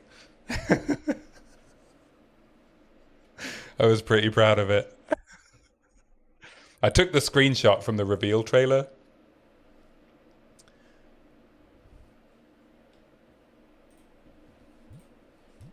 That's nice. Good job. Thank you. Thank you. Yeah, I was pretty proud of it.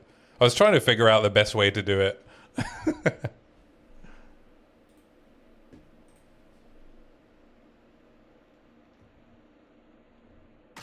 Originally, I had Jonathan's face on the Arbiter of Divinity, but it wasn't really working, and there was a lot of like weird white space on the thumbnail.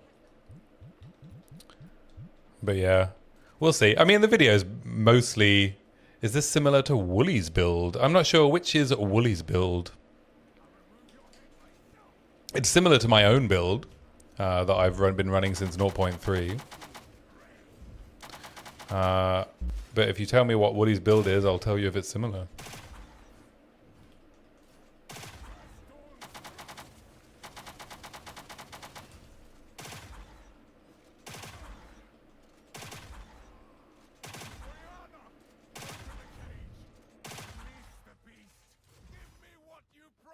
And now we gotta wait for him to do his RP.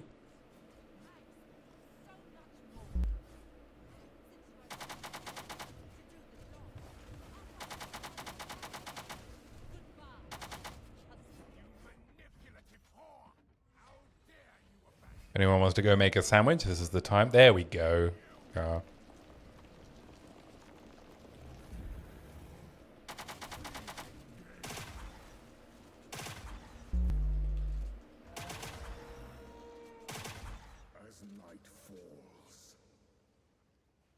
Oh, he's left us a nice little ice patch to slow us down.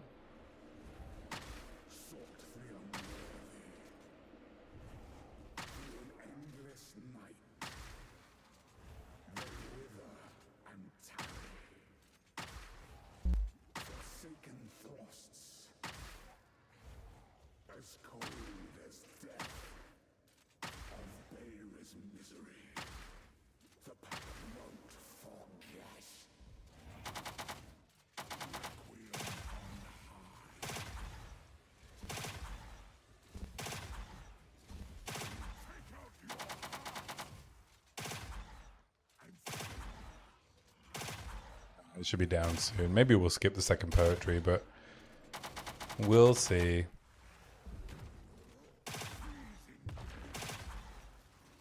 Maybe not.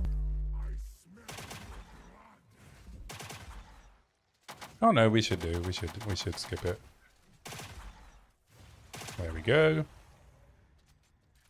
Pretty straightforward. The one on Reddit that swapped Jonathan's hair to Chris and made him bald from the screenshot of their interview is your favorite. Yeah, that was funny. I saw that. I enjoyed the hair swap. Oh, I didn't take the life upgrade. Whoops. Where has she taken the beast? I found messages from the desert. From the Vastiri? Yes.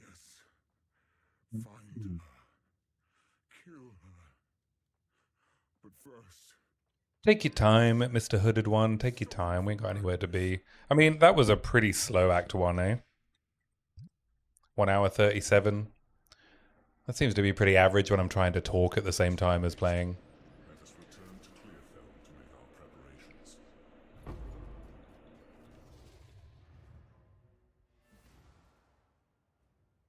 But let's see how Galvanic Shards feels in Act 2. I don't think Renly's got any Varnish Crossbows for me. No, we can buy some in Act 2. That'll be alright. Let's sell some stuff.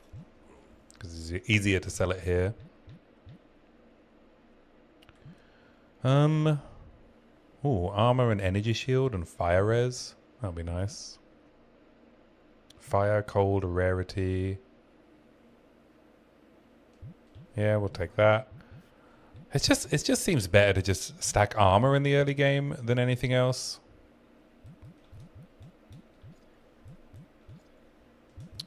Mana regen. All res. Ooh, lightning damage. I'll keep this, and then we'll take a couple of intelligence nodes. We'll sell this. Actually, no. We'll buy it back, and then I'll transmute it. Rarity and damage. Mana regen. I'm going to do that, actually. And then I didn't even bother wearing these, did I? So I'll just take those off. We'll save our runes. I don't know if I'll equip this Megnords. I've already got one unique equipped. I feel like I've been a bit overly lucky.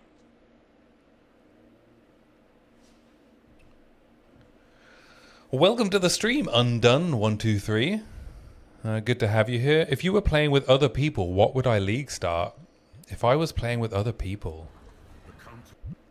That's a good question. I've never done a group play in this game. I would probably still play Crossbows because I just like playing the build that I find the most fun, and I find Crossbows the most fun. I've never been much of a support character. I've always been DPS. Okay, I'm just gonna have to relog when we leave here. I guess my crossbow's not working. Evasion's a little underwhelming early. Yeah. It can be. I think it's alright if you invest quite heavily into it, but I'd rather just stack a bit of armor.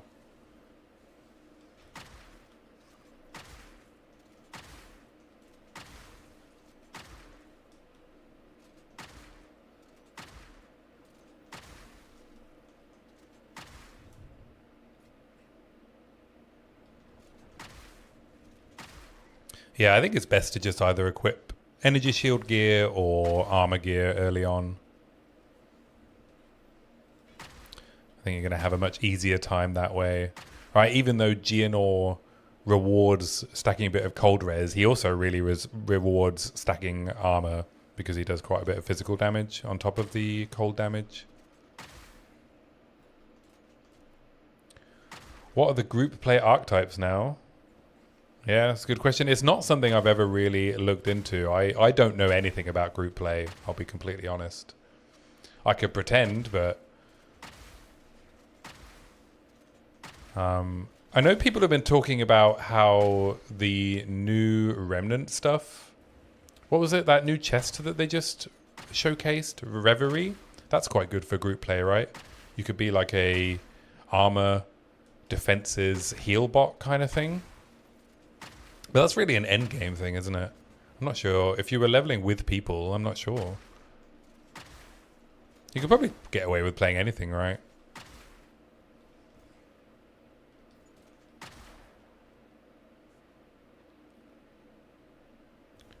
I did not find the support gem, so it must be up to the left here.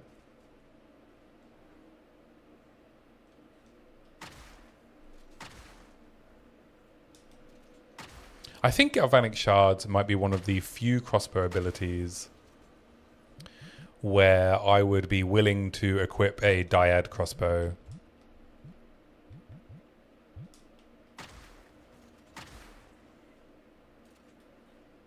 You love the idea of group play in PoE 2, and every time you've tried it with friends in practice, it hasn't been nearly as fun, right?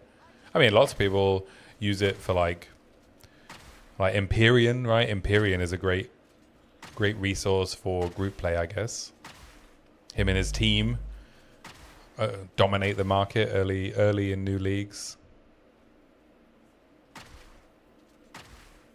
I think, does Snoobe do group play as well? He's a big group play creator. I think those would be excellent resources for you.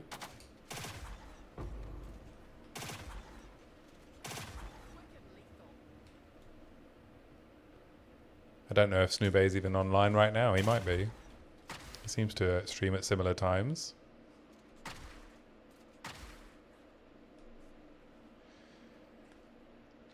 Nice to see Snap coming back into Empty Team. He's the one POBing there. Is Empty Team the name of a team? He's the one POBing their builds. Snap is the guy that did the calandrification video, right? That was a really good video. If you haven't seen the calandrification... Oh, in MP's team. Right, I see why I misunderstood that. Ah, he's part of their team. Oh, there's a Varnish Crossbow. And another support gem. Oh, thank you. So we can upgrade Ellie Armament in Galvanic Shards.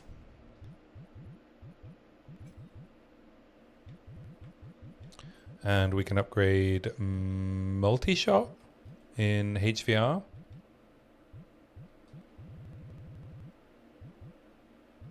This seems like such a weird progression to me, right? That you get to Act 2 and you just get like, what, 10% more damage on multi-shot and 10% more damage on Ellie Armament?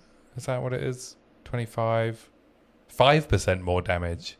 Yeah, I don't like that progression. I think they could do a better job with making that more interesting.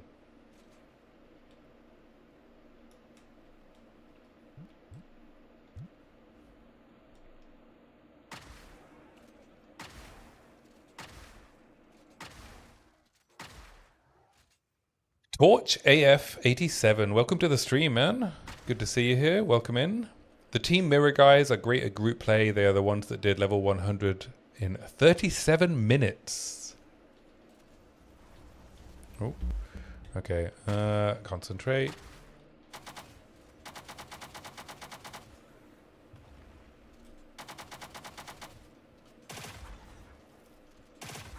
Wrathbreaker does not fuck around.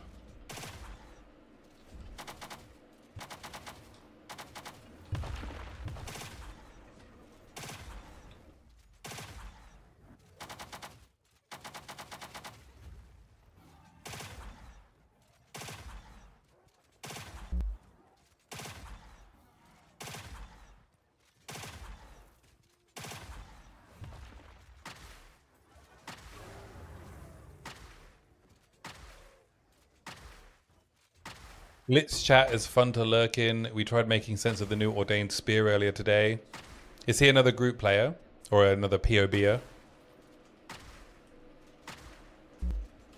I know Glitch to make some good contents.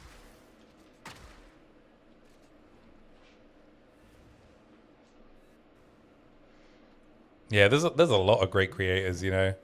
I am here to answer your crossbow ammo questions. That is my specialty. And to discuss game design. He's one of the Mirror Tier team members. Ah, I see. Yeah, I would not class myself as a currency player, you know. I am not that efficient, not that fast. I just have good, solid fundamentals. I get it done, eventually. We get it done. We get it done.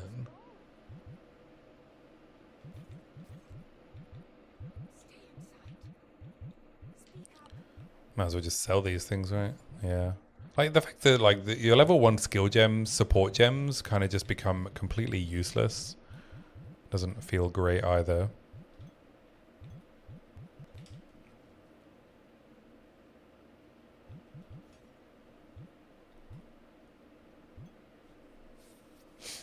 Toxic, welcome to the stream, brother. Yeah, and I think yours has the world record in Sekima Trials, like 4 minutes and 50. Good lord. That is a fast player. I ain't going to be setting any speed records anytime soon. No, sir.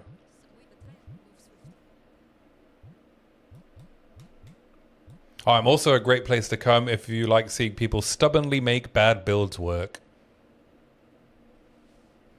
I have an extremely high tolerance for bad builds and bad skills. Yeah, 4 minutes 50 seconds is crazy.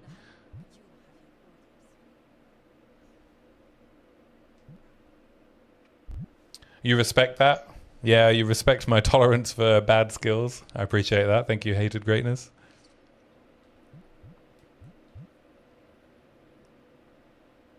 You live in an entirely different world than the type of player setting a record like that, right?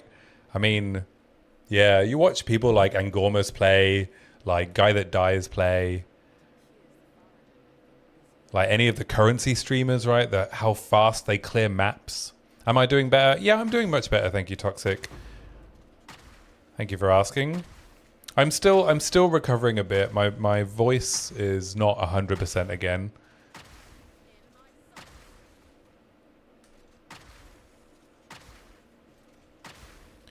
But I am feeling much better, thank you.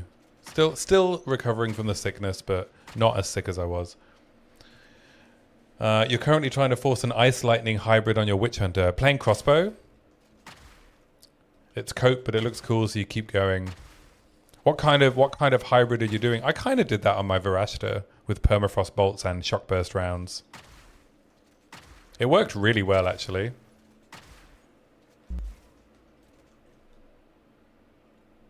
So I just had Permafrost for clear, and then shock first rounds for single target with heavy frost.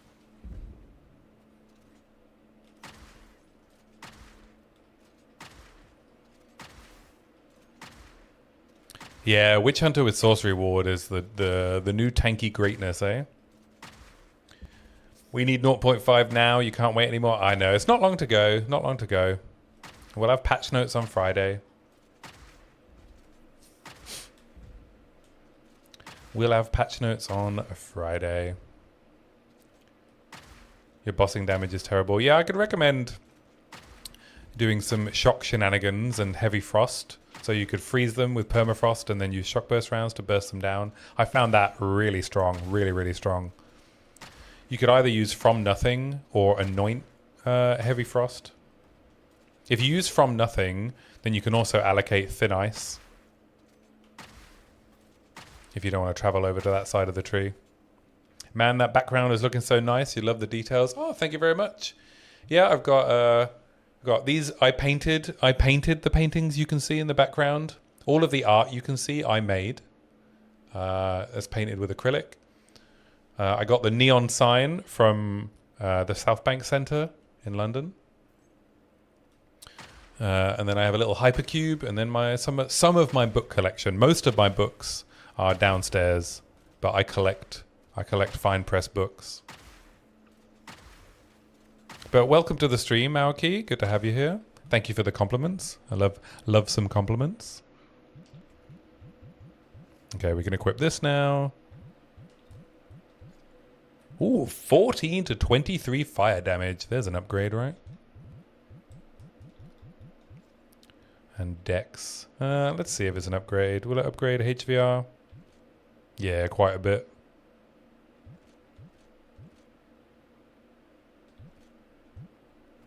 We'll probably lose a little bit of lightning damage, but that's fine.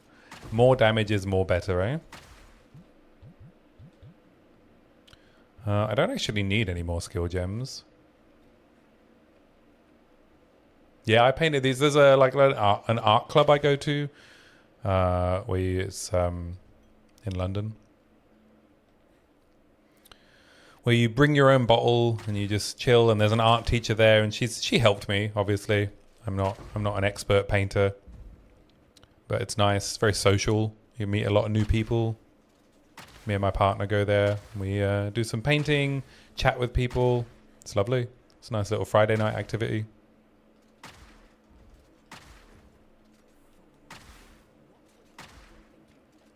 Reed, we got a new poker format into GTO. Oh, really?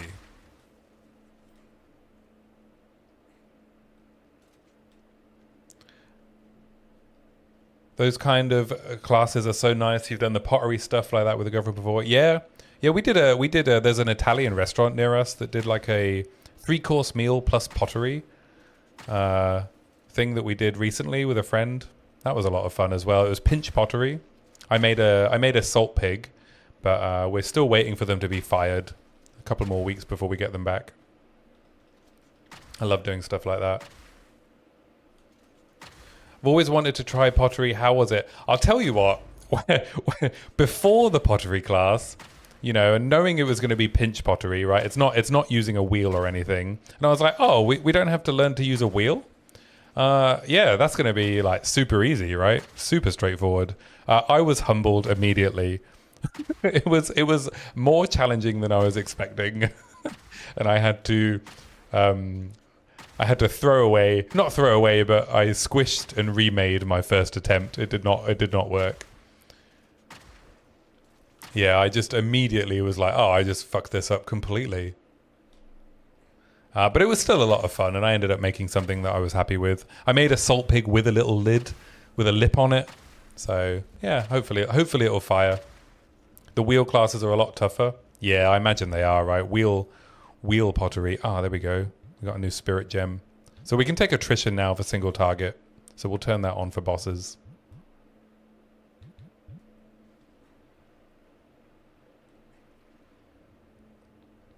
Sanity check. Hey, just wanted to say you tried explosive shot Stormblast for leveling it in League Start till some decent gear on my last Witch Hunter, and it was way more smooth compared to Galvanic Shards. That's cool. All right, maybe I'll try that out when I get to that level. What level do we need to be? So yeah, we can try some Stormblast when we get to level 31.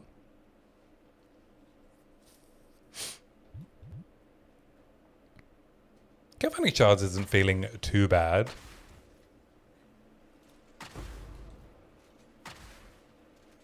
It does the job, you know.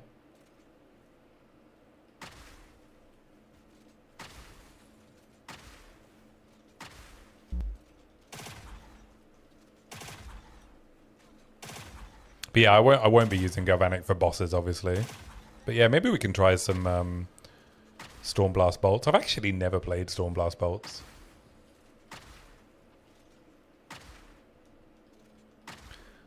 Whatever you make ends up shrinking like crazy. Yeah, yeah. She's the lady teaching the class told us that as well. The salt pig I made had quite thick walls, so hopefully it'll be all right. What I'm more worried about is that the lid still fits. The lid that I made, but everything's proportional, right? Explosive shot plus Zealous Inquisition is like Hinakora's plus Ignite Prolift from PoE 1. Yeah, I've done a couple of explosive shot builds. I did an explosive shot armor break build on Witch Hunter and Tactician, which was very juicy in 0.3.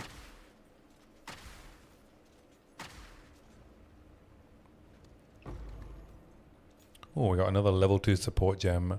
We can throw something in Herald of Thunder, maybe? Magnified area or concentrated area? We could do long shot. Oh, I guess I just throw another attunement in it, right? Like lightning attunement. Make it do some more damage.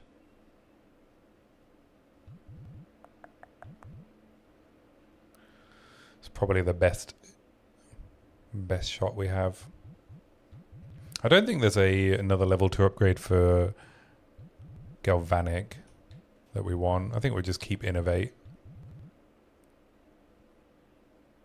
Yeah, I'll just throw Lightning Attunement in Herald of Thunder. I'm not going to bother going into Temple at the moment. Mostly because I can't be bothered and I don't need to. I know I can rely on HVR to carry me where I need to go.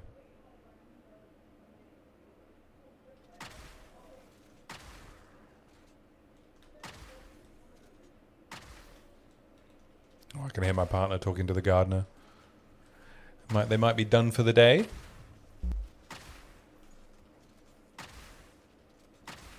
Probably giving us a shopping list. I think apparently we need half a ton of grit. That's a lot of grit. Yeah, I really enjoyed playing Explosive Shot in 0.3. I don't know, did you play? Oh, excuse me.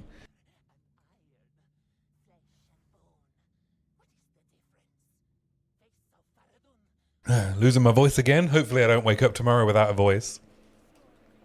Did you play Explosive Shot between 0.3 and 0.4? Because I felt like Explosive Shot felt a little bit worse this league than it did previously. Yeah, I have a gardener in to do a one and done. You know, we got a house with a mature garden and it kind of needed a complete overhaul. So it's not like a regular thing. They're just here to do some landscaping. And like I said earlier, I don't have time to touch grass. I play PoE. Oops. Rip. You have no experience with a pre 0.4, so you can't say. Right. That was stupid. I just walked straight into that one shot. I can't even use the excuse that I was looking at chat because I wasn't.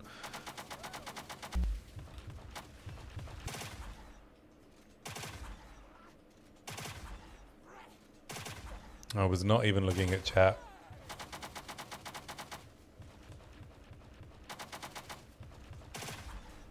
I just wasn't paying attention. Hubris. That's what that was.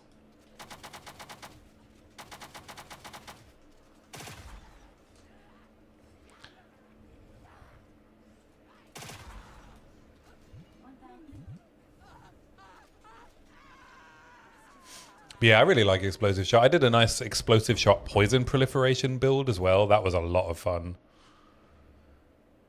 Poison explosions. I mean, I just love poison in this game. I just love poison.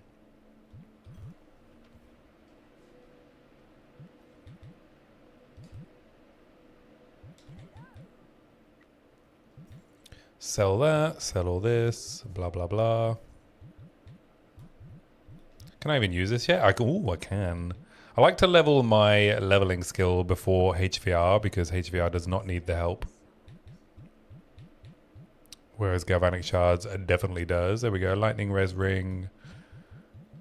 Oh, I'm a bit low on transmutes.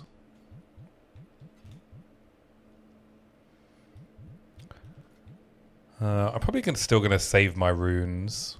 Ooh, chance to poison on hit. Damage against rare and uniques. Oh, that's pretty good.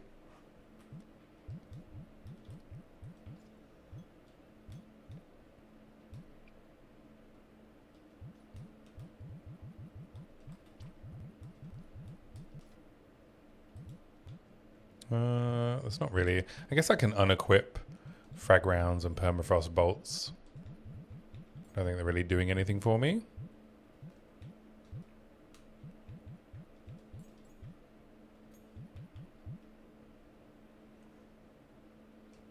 And then we can head over to the Traitor's Passage.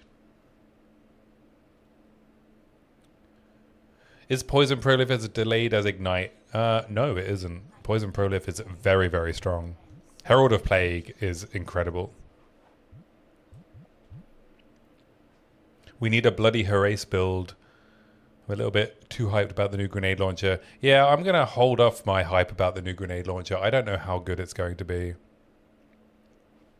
I think most of these new uniques are gigabait unless they really do something tremendous about plus levels. Okay, so I'm going to go on a small rant about the comparison between plus skills. So, yes, plus skills are the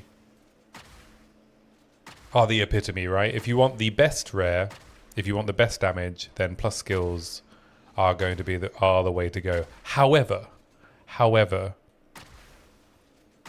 my opinion is, if you can scale the weapon or the mechanic so that it can still do all content, then you're not missing out on anything except feeling like you're doing the most possible damage.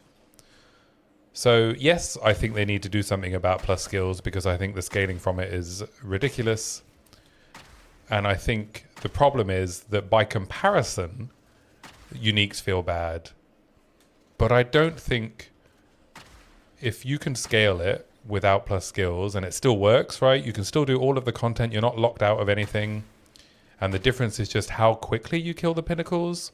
Then I think then the uniques are good, right? You can still build around them. You can still scale them.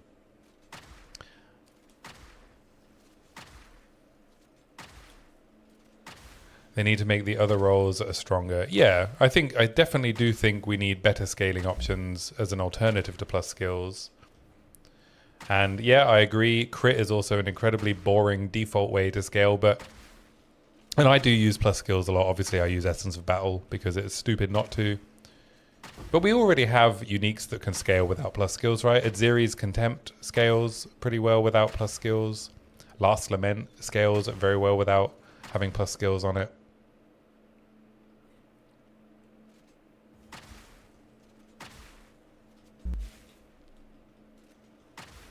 So yeah, that's my opinion on plus skills. Yes, I agree that it needs nerfing and looking at, but also I think I think we'll be able to scale those new uniques.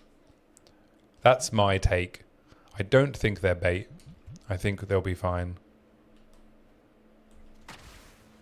But I could maybe I'm wrong, right? I'm wrong a lot. I'm definitely wrong an awful lot. Patch notes are everything. Yeah, patch notes will tell us where we're getting scaling options from. Elemental damage rolls on weapons could be amazing. Yeah, it would be nice if there was an easier way to get like triple damage weapons though. I don't know if you've ever tried to craft a high triple elemental damage weapon.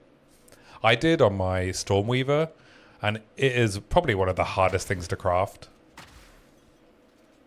Like triple T3 to like T1 elemental damage rolls. Oh man. It is a lot of currency to try and get those kind of combinations. Oh, you didn't mention the unique, just the normal new type. Yeah, I'm really looking forward to seeing what new modifiers we get on that new grenade launcher type. You'd love to see them go back to the drawing board on ailment and dot builds. Feels bad that you generally scale those the same way you would pure damage builds. Yeah, I agree. They already, I mean, I don't want to sound like one of those people, but in PoE 1, you can just scale magnitude, right?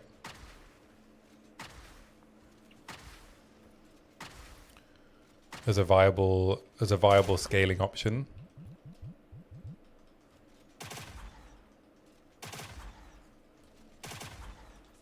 All right, let's upgrade HVR.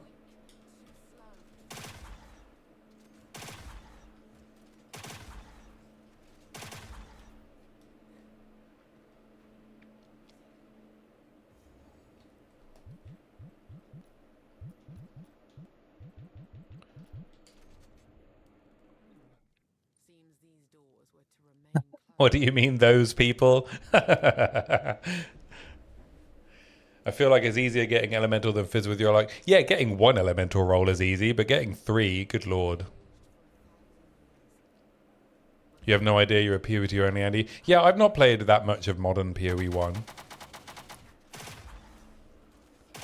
But yeah, I did an Arc Ignite build from Buffalo Baron.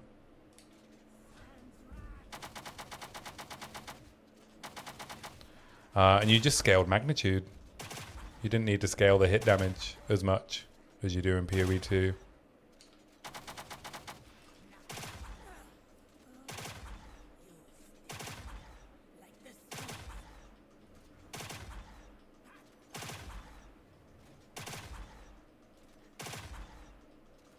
Wow, she's very evasive, eh?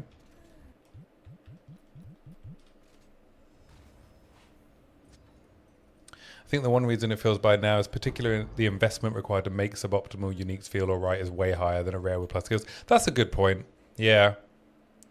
I guess I'm speaking from someone who has the time and the patience to make things work. Buffalo Baron sounds like a fast food franchise from the United States. That's true, yeah. But I will say he is a very knowledgeable and very helpful creator. Super nice guy. So if you are looking to play PoE 1 and you want some interesting builds and a nice creator, then I would highly recommend checking out Buffalo Baron. If you plan on doing a PoE 1 league, he does some cool stuff. I think he has a podcast with Jorgen that they do now and again. But I joined his Discord and asked a bunch of questions. He also replied to a comment I left on one of his YouTube videos with a super thoughtful response. So yeah, highly recommend Buffalo. Also, he does amazing wings.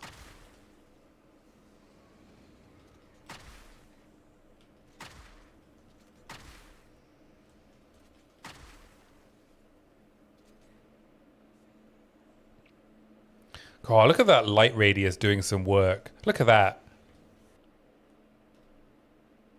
Because I'm wearing Igniferous with 25% light radius, it showed me the Halani gates. Right? That wouldn't have shown up if I didn't have 25% light radius. Is that the only buff we need? If we just had 25% light radius increased, would finding exits be easier? Look how much easier that is. I wouldn't have been able to see that otherwise. Where would I have gone? Well, it's the only place to go, but still.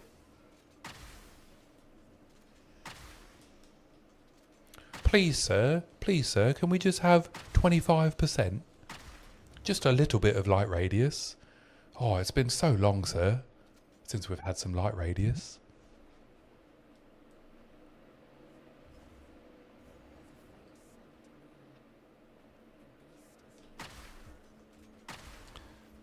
Genuinely nice because I feel like this zone is about 50% bigger than it should be. Yeah, that's true of a lot of zones. I'm looking forward to seeing how some of the campaign zone reworks pan out. I need to... Okay, I'm going to take a break and then we can continue this conversation. So I'm going to take a 3-minute break. Stretch your legs, go to the bathroom, get some water, stay hydrated. I will be back in 3 minutes.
All right, we are back.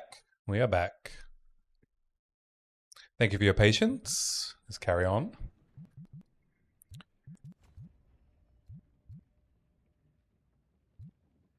What do we want to do? I guess we do Pierce. Yeah.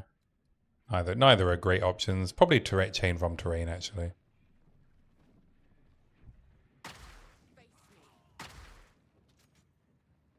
The only thing on my Christmas list for Uncle Jonathan is removal, a serious reduction to waterways in Act 3. Oh. That's the only thing on your Christmas list, eh? Do you think... I wonder if they'll tell us about any of the zone changes in the patch notes.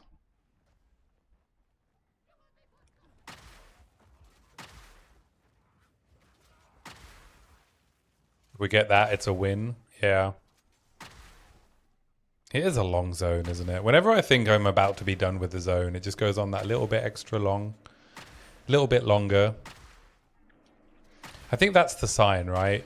If you feel like you're about to be done and then there's more zone, that's the point where you cut the zone off. It doesn't need to be that much smaller, right? But there's definitely a bit of bloat in there.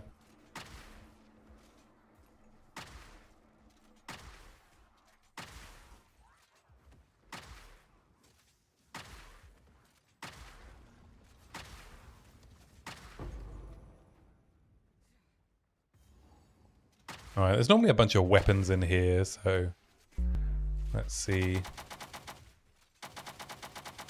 Oh, he's got a lot of armor.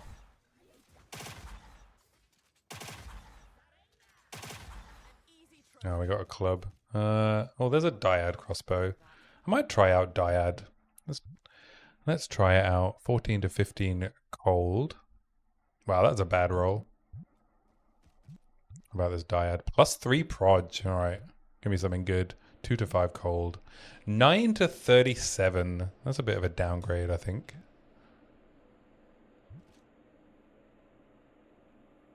Yeah.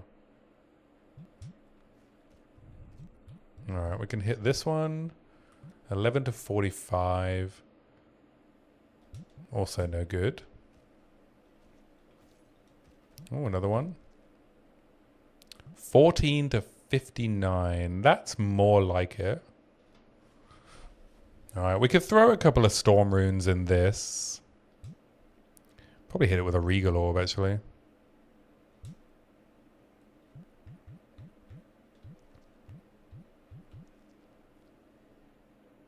It's just so boring too, like 4 or 5 enemy types total, no interesting boss or mini boss until like the very end. There's that guaranteed rare super. That's a good point. Yeah, maybe it's more of an issue of, you know, how it feels to run through the zone. I think the uniqueness is fine, right? It's just overdone. You just have to spend too much time there compared to how interesting it is to do that stuff repeatedly. Molten Vault is a pretty good size, I think, actually. The campaign version. Alright, I'm just going to pop back to town. You're a dyad enjoyer? Yeah, I just really don't enjoy the slow reload. You know I have a bugbear about dyad crossbows. Armor evasion. But I will equip it. Okay, I'm going to regal orbit. Oh, that didn't go very well.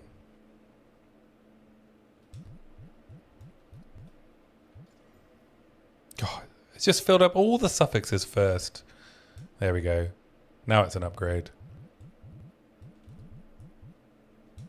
Do I even have enough storm runes? Okay, we just got the one. I'll just throw the one in.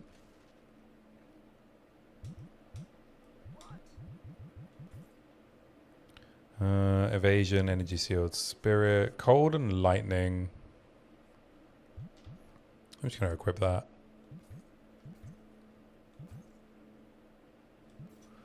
We'll keep the helm that we've got. Sell this stuff.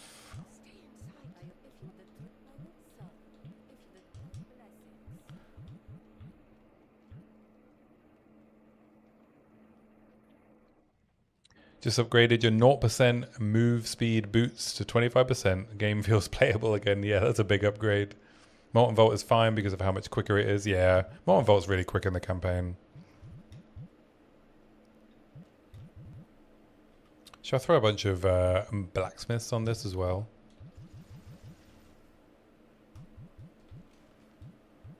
We even got a GCP.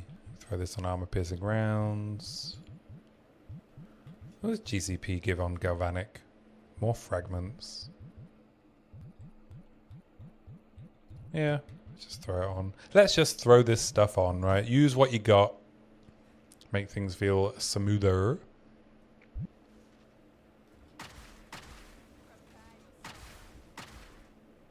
I think the reason I don't mind Dyad on galvanic is because you often need like a double tap to clear packs.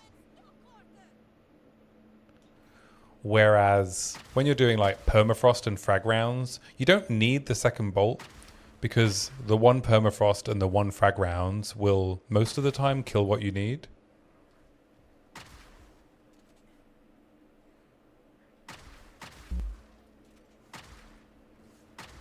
It's a bit of a bummer that two of the best layouts, Bluff and Sinking Spire, are used for tower maps when you want to use Grand Project tablets anyway. Right, yeah. Yeah, I enjoy those two layouts. Bluff in particular. Sometimes I like the big open maps and sometimes I just want to run through like a ravine, you know. I don't mind that we don't get to choose which maps we run actually. That's not something that really bothers me. I would like to be able to opt out of some maps. Just like a couple of them. But I think those are the maps that everyone wants to opt out of, and therefore they should just remove them from the pool.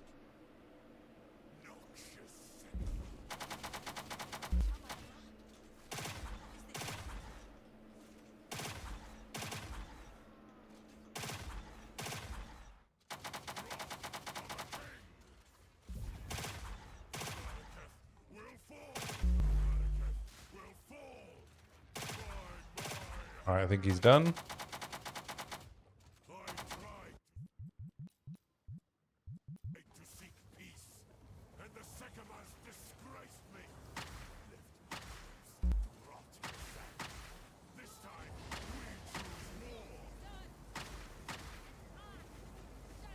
Oh. Well, I could just hold down trigger while I was reading chat there. You saying you don't mind it either? Yeah. I guess it's a difference of 2 bolts on 1 skill versus 2 bolts on 2 skills. Yeah. If I'm switching ammo types, then I find Dyad Crossbows reload delay to just be way too much. I wish I'd have a size variance of the maps. So you're having a small, medium, large, very large savannah, or maps where the content is just the boss or a number of bosses. Yeah.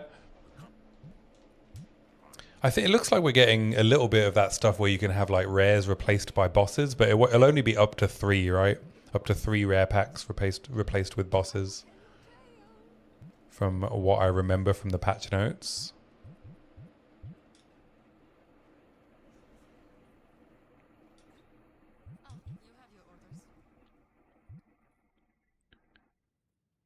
Most people who dislike it are PoE1 players who have gotten so used to the freedom and being forced into these maps feels stifling.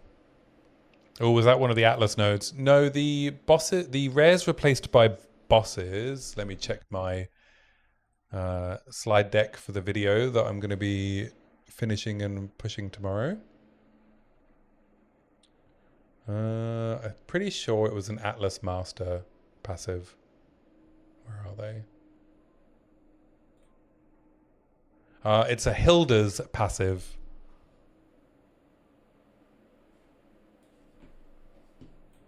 So I can share.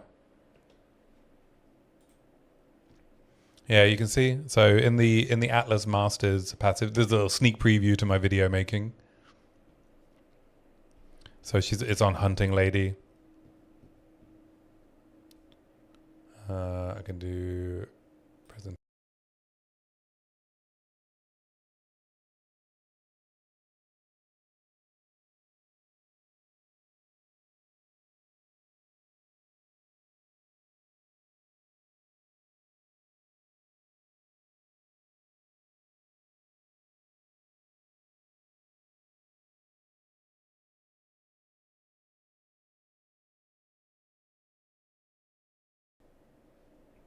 Oh, yeah, you lost my audio. Whoops. Wrong scene. I'm assuming we can get those, like, chance to upgrade to powerful map bosses to apply to the random ones that spawn as well. That would be quite cool. Yeah, I forgot that the presentation no camera scene also turns off my audio because I don't need audio when I'm using that scene when I'm making a video. Whoops. Whoops-a-daisy.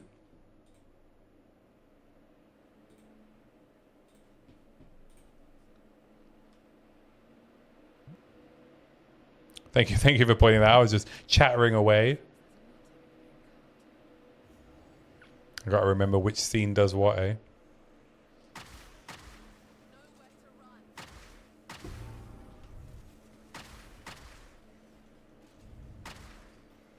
I think I need to put some more effort into making this like live stream experience, a better live experience for everyone. It's nice, you know, just being able to chat with you all, but I think I would like to put some effort into making it better. So if you all have any ideas on what would make this a better live viewing experience, then I'm happy to hear them and I'm happy to implement them. If you want me to do something interesting with like channel points or redemptions or things like that, it's something I would be happy to invest some time into.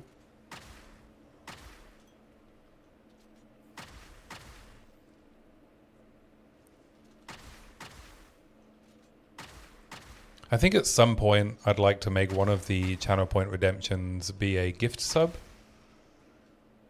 But at the moment, whether or not you are subscribed, I still take a break every hour.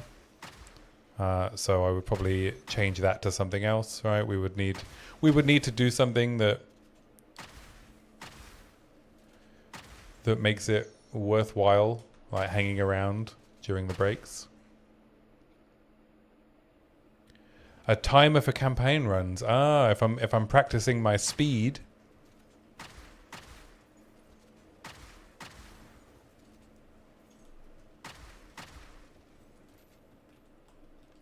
Yeah, we could do a live split.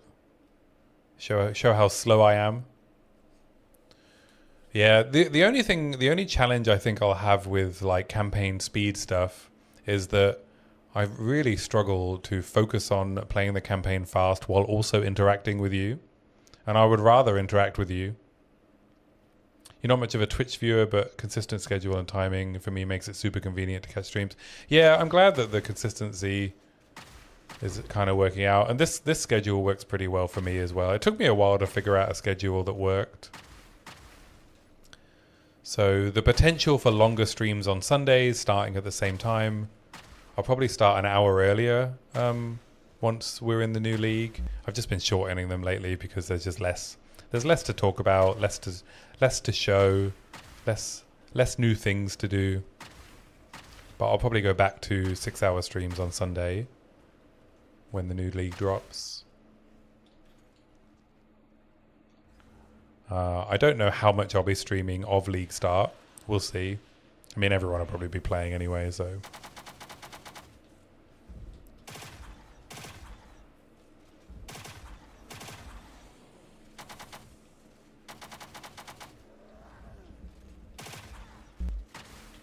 Ooh.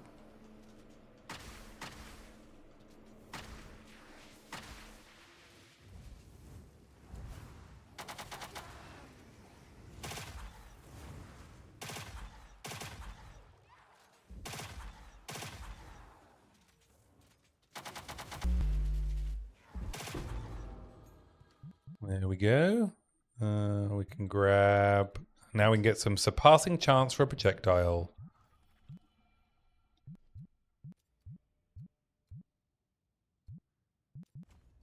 There we go. We got 42% chance for an extra projectile. We'll see if it noticeably improves our DPS.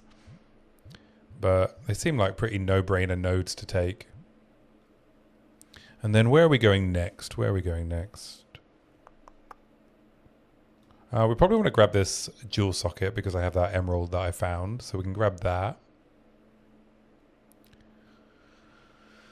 I haven't really planned this out, have I? I guess if I'm doing lightning stuff, I actually want to be heading down here, don't I, for lightning rod?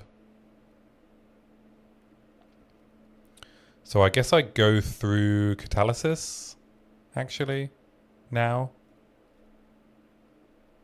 And then down through forces of nature into the flash storm stuff. Will I make my own build guide for League Start to import for myself? That is a good question. I probably will, actually. So I'll probably be able to share that. Because I'm doing a build that I've done before, yeah, I probably will. So when we get round to testing what I'm actually going to League Start, I guess I should start noting all that down. As you're probably aware, making like leveling guides for PoE 2 is a lot of work. Even for myself, it would be a lot of work. Whereas I kind of just wing it, you know, most of the time. I just try and remember what it was I wanted to do, and I don't really use POB until I want to start optimizing. Oh, we already found the exit, right? Yeah. Duh.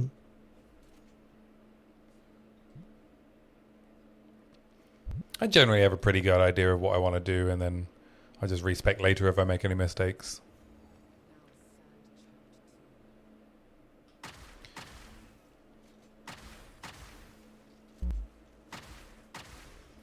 I think the challenge as well is, right, we don't know how much changes there'll be to the passive tree. I know there won't be a lot, but I think there will be some.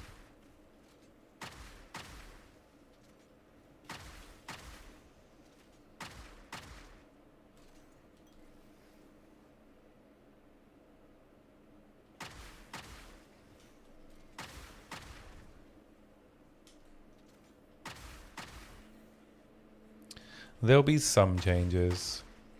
We'll see how bored you get after the patch drops. Yeah, I don't know if we'll have the capability for us to make build files after the patch notes drops. That's the challenge as well, right?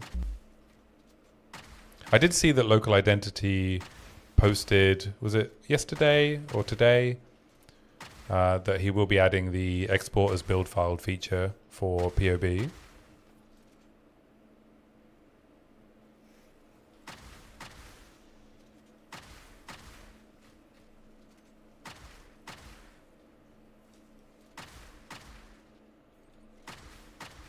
So we'll see. We'll see. And everyone who works on POB are awesome. Yeah. So much work they put in.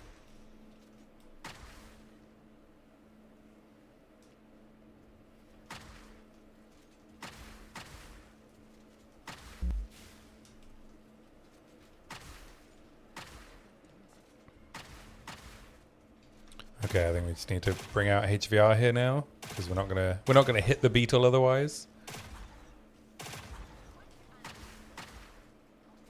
Get our guaranteed jewel. Oh, it's another emerald. So lucky to have such an incredible community that supports. What would you do without Neversink? Right, we got Neversink. Like, I think PoE 2 has such a great creator community as well. I have recently started reaching out to other creators who I think are quite like-minded to me.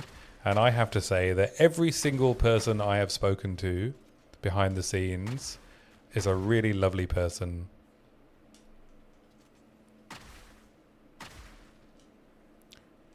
I would say the majority of like the PoE 2 creators, and probably the same creators that if you're here, you probably watch them.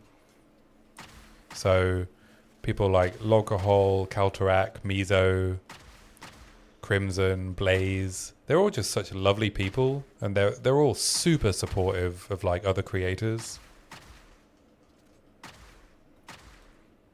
Try, I spoke to Talkative Try recently.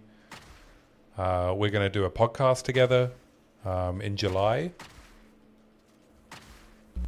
You know, I reached out to Try and was like, hey, you know, I really enjoy what you do for the community. If you ever want to have a chat on a podcast, I'd be really up for that. And he replied straight away, super supportive, And we scheduled one in for July, so that'll be nice. That'll probably be the second podcast I'll do, because I'm also going to do a podcast with Whatever Media for his Yap of Exile podcast. We're going to do that probably League Start week. All right, I need to go and drop some of this gear off. So I'm excited and a little bit nervous to see to do a couple of podcasts with the boys. Hopefully I can hold my own in these conversations, and hopefully it's interesting for people to listen to. I like listening to them, so. All right. We got a increased damage against rare and unique emerald and Ellie damage. Okay, we'll just socket this one. Do I have anything worth upgrading? No. You think I'll end up just fine? You haven't listened to our Yap of Exile, but yeah, he's got a couple of out so far. He did one with Everseen, and he's done one with Major Aimless, who are both great guys.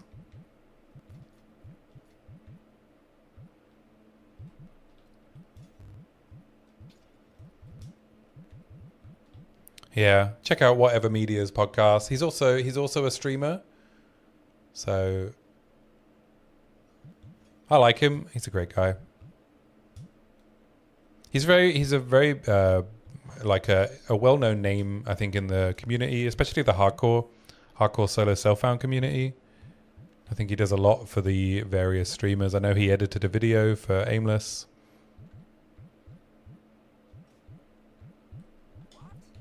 All right, we just settle this stuff.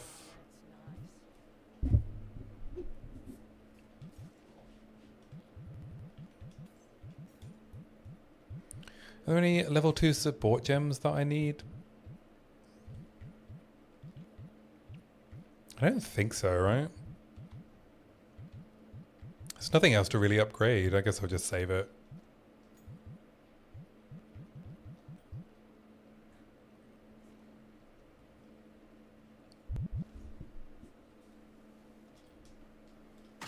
Yeah, I was so nervous about reaching out to these other creators, you know, because they're like, to me, it was very intimidating because I'm such a small creator. I know my recent videos and stuff, and I really appreciate all of you hanging out on my stream. Like, it's been incredible.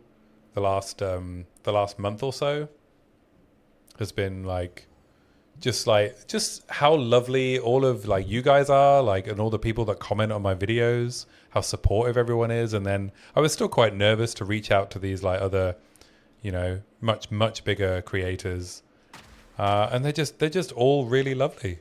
Yeah, they're really great.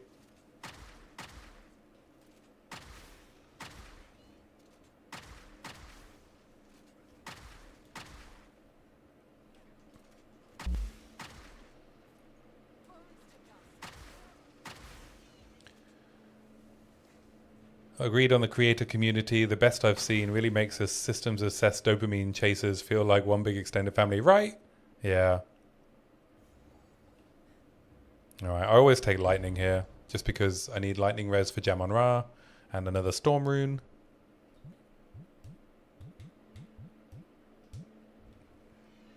Feel like my last few vids have done some great numbers, pretty comparable to a lot of other creators outside the biggest few like DM. Yeah, DM is a big creator, right? Him and Rax, who have broken out of the single game niche. They are enormous creators. They do crazy numbers. But yeah, my last video in particular has been ticking along. It's getting a couple of thousand views a day.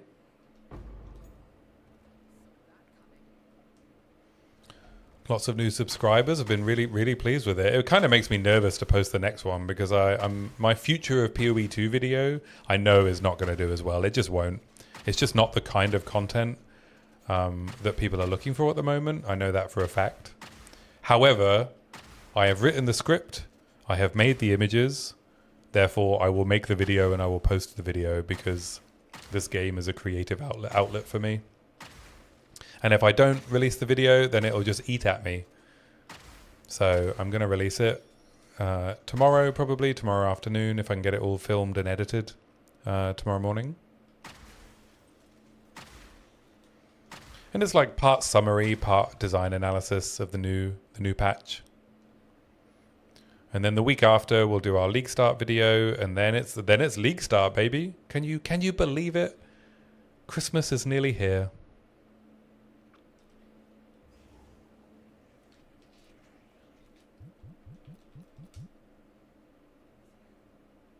But yeah, I think my how to make your own build video is now at 26,000 views, which is crazy. So many views.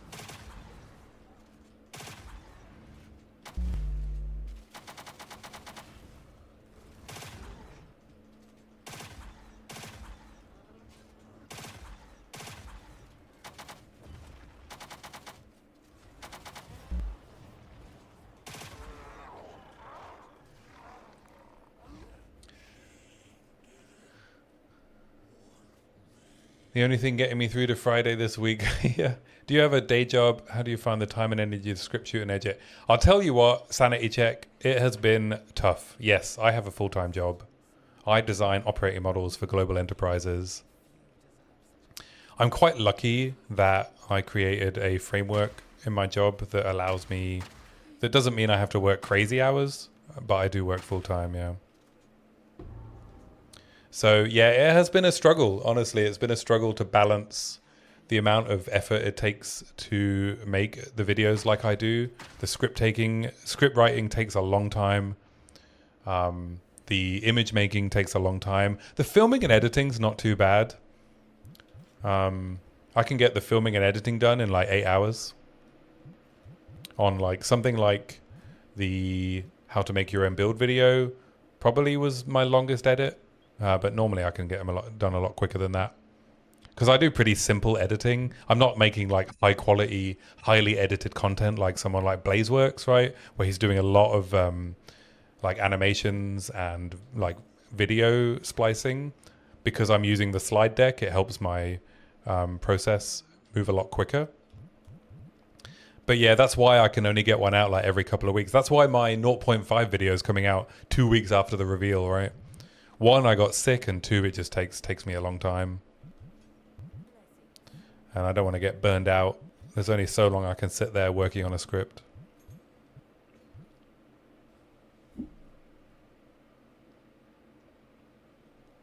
But yeah, essay writing, it just takes time, doesn't it? It takes time to construct an argument and make sure everything flows really nicely. When I first started making videos, I was just doing making build videos, and I would just finish making the build. I'd have a couple of notes, and I would just turn on the camera and I would just talk, and they do okay, you know, but I was never really happy with them. I was never really happy with making sure I remembered everything that I wanted to say. So that's why I switched to writing full scripts. And I'm a lot happier with the way the videos come out with a full script, but it just makes them a lot more work.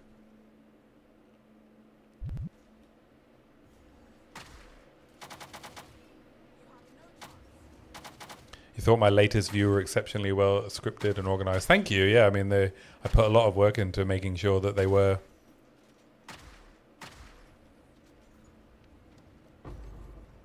If only I could make people stick around for longer, but you know, these are long, somewhat dry topics, so I don't think I can expect really good, really good retention. But I think people come back to the video a lot, so that's good.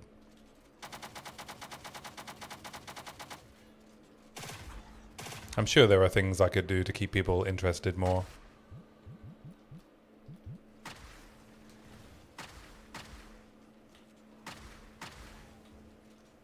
Probably practice my scripts a bit better would help as well. Means I could get more natural speech.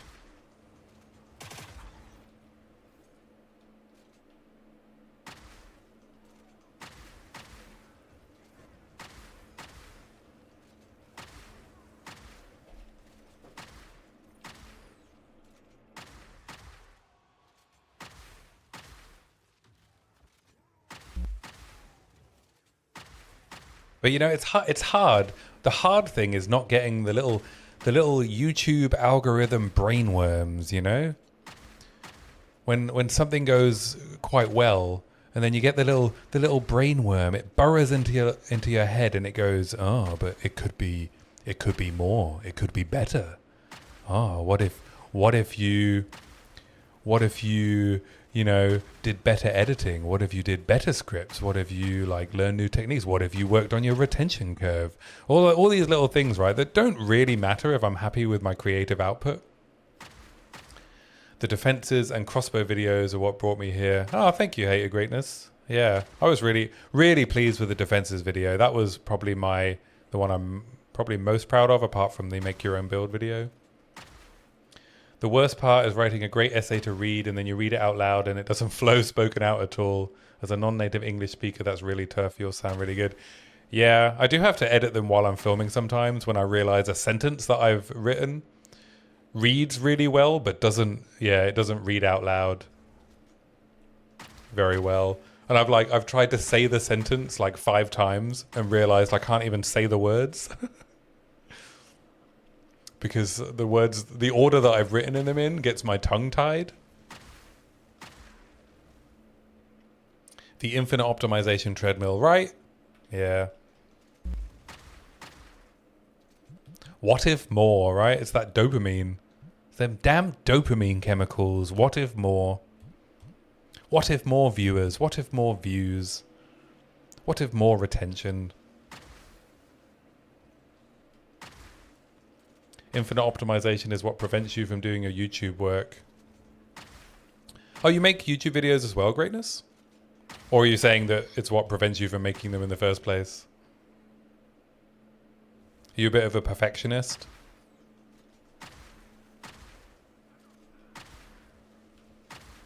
It's stopping you, right? Yeah, I get that feeling.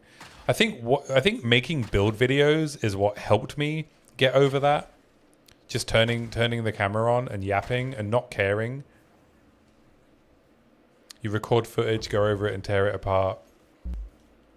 Yeah, I don't have the energy to do stream footage stuff. Sometimes I think I'm going to. I even have a little clip button for my OBS where I can take 2 or 3 minute clips, and I never end up using them because I cannot be bothered to go through my own streams and make videos.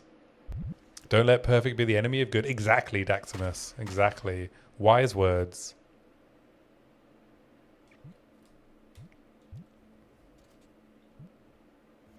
But yeah, I remember when I first wanted to start making videos, I came up with the name Read More Book. And I was like, oh, you know what I'm going to do? I'm going to do a hardcore solo self-found run on my Deadeye. I'm going to go all the way to T3 bosses. Then I'm going to take all of that footage and I'm going to turn it into a story. And in that story, I'm going to tell how a low-level ranger makes it all the way to defeating gods. And I'm going to create my own animations in Blender. I'm going to have this really cool book opening, and it's gonna zoom in, and then it's gonna tell this story. I'm gonna do these cool voices to be a narrator. And that this was my idea for one of my first videos. And then I started trying to learn animation in Blender and was like, oh, okay, this is too much work. You know what I'm gonna do instead? I'm going to turn on the camera and I'm going to talk about a build I made, and then I'm going to edit it and I'm going to post it. And that's what I did. So I made a bunch of build videos where I just turned on the camera and just talked about my build. And and I knew they weren't great, but it got me to post them, I think that was the important thing. And I learned basic editing techniques, and then I just put them out. Some people liked them. Some people came and hung out because of them. Many people didn't. Allow yourself to be bad but passionate. Nobody cares about imperfections if what you say is meaningful. Yeah, that's really good advice. Yeah. 1 video every 2 years type of pace, right? I've got a lot of respect for people like Schwingy, who puts out these super highly edited videos. I think he said in a podcast it takes him about 100 hours to make his videos.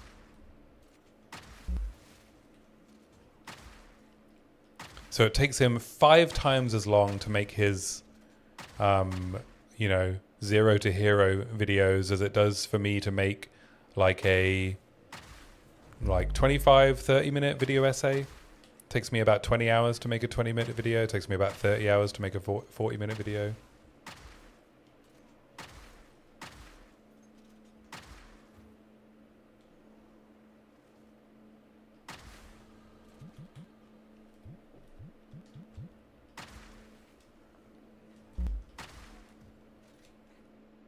I'm almost more surprised that he edits them all himself, right? Yeah, it's a crazy amount of work. The hard part, I think, is having the discipline to collect, to note down when key points in footage are. Because the problem is, it's just too fun playing the game. It's so fun playing the game that you forget that you're meant to be also making content. Right? You're like, oh yeah, I'm gonna make this really cool content, and then you just get lost in playing the game, and then you forget that you're meant to be noting down things, or you're meant to be saying interesting things while you're playing.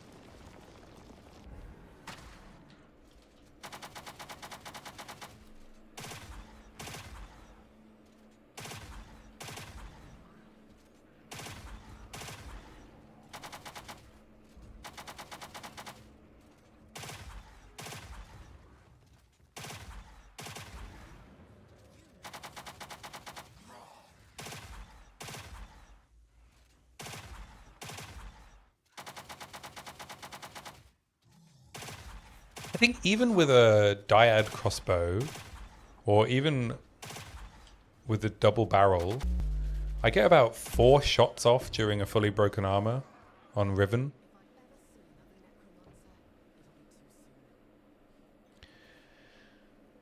People don't know that it takes about 1 hour of work for 1 minute of highly edited video, especially if you're still learning techniques as you go. Yeah, I would like to learn some more techniques. I keep feeling like I want to sit down and learn DaVinci Resolve, go through the training materials and stuff. Do I have the second thing? I do have the second relic. But then I also just want to make videos, so I kind of keep it simple. GGG made the game too fun. Exactly. The game is too fun. It's too engrossing. Oh, I should probably be checking for upgrades to move speed, eh? I've not really been checking for any gear upgrades. That's how strong HVR is. Apart from the crossbow, I've barely been paying attention to my upgrades, and everything is just going fine. See if we can get any more flat damage on gloves. No, there's nothing in here. We got a preserved jawbone there as well. I could actually go and do the pits and improve my dyad crossbow. Or I could save it for a good alloy. We're not at alloys yet, right? No.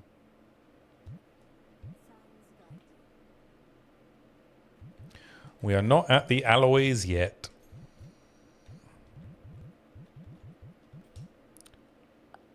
Where are we going now? We're going to the Valley of Titans. Is it worth me doing Sekimas yet? Let me have a quick look. Can't even remember what the order is.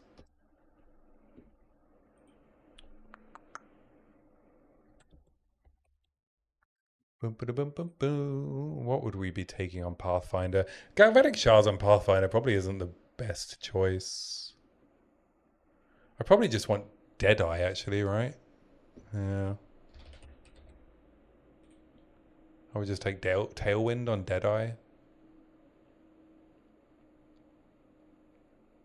Or Point Blank.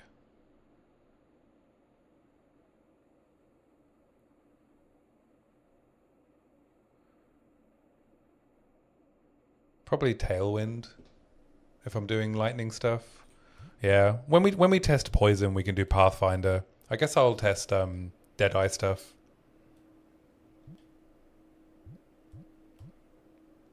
In which case, I might just wait until the level 28 trial so that I can get some potential weapon upgrades before Jamon-Ra.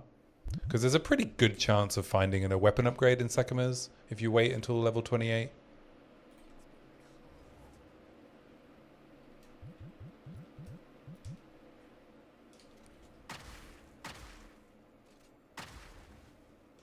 And we have a pretty good crossbow at the moment, so we'll just go do Titan like this. Titan should be pretty easy.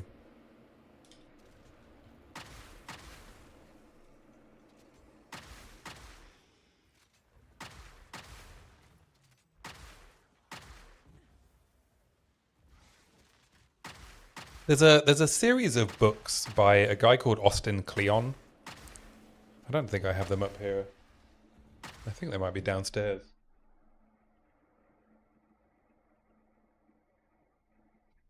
Oh no, here they are.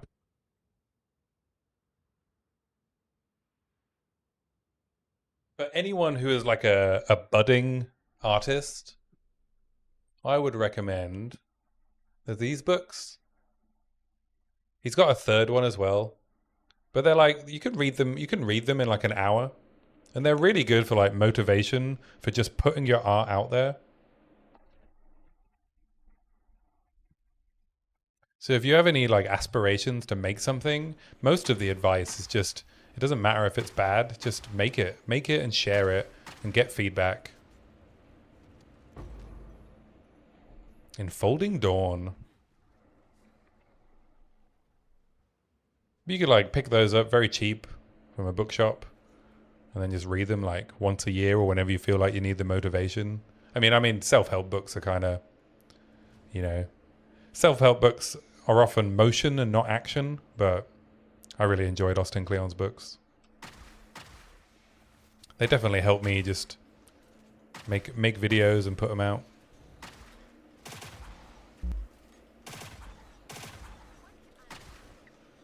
And you'll never be happy when you hit publish. I can guarantee it. No matter how long you spend on something, and especially if you spend a long time on it, as soon as you get to the point when you're ready to hit publish, you will not be happy with the video. You will be convinced that it sucks. Every video I have published, as soon as I hit publish, I am convinced that no one's going to want to watch it and that it sucks. Every single one.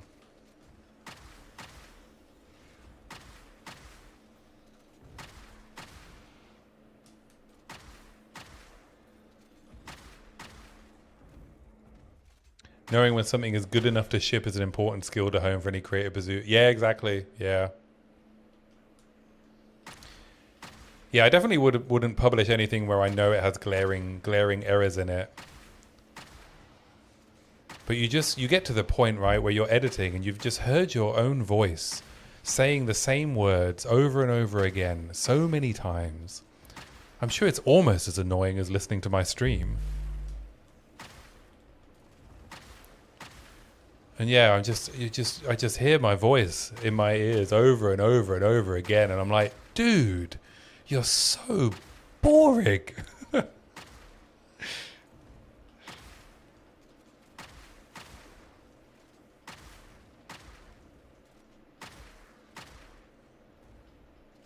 And then I hit publish anyway. And then I go and hang out with my girlfriend and watch TV.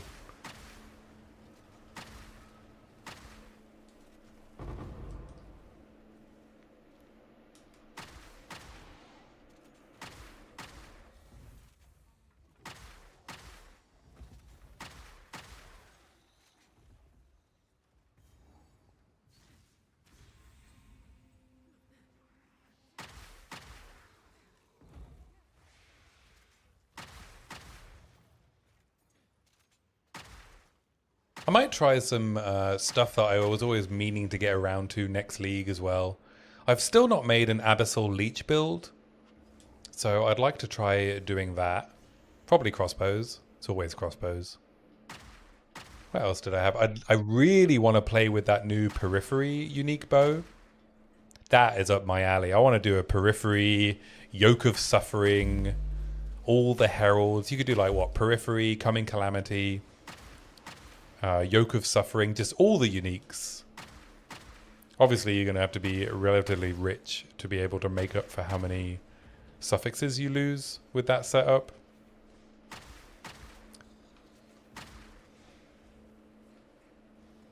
Try some bow skills out. I haven't played enough bow skills.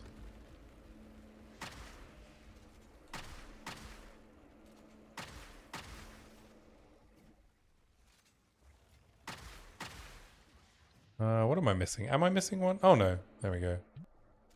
Wasn't even missing one. I like that they're streamlining this area as well. It can be very annoying, can't it? The Valley of Titans. You're really tempted by Dead Rabbit's Abyssal Leech plants. Dead Rabbit makes good builds, man. So that should be good. I just don't really enjoy the plants playstyle. I feel like I click plants and then things die, but I don't feel like there's a connection between me clicking the button and the thing dying. That's what I struggle with the plants builds. I don't feel the weight of the combat, you know? The weight.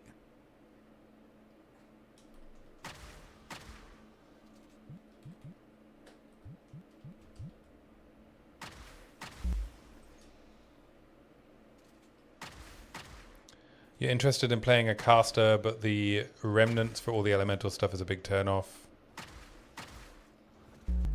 Yeah, I mean, I think you saw me trying to play that fire spellcaster, right? That was a real struggle.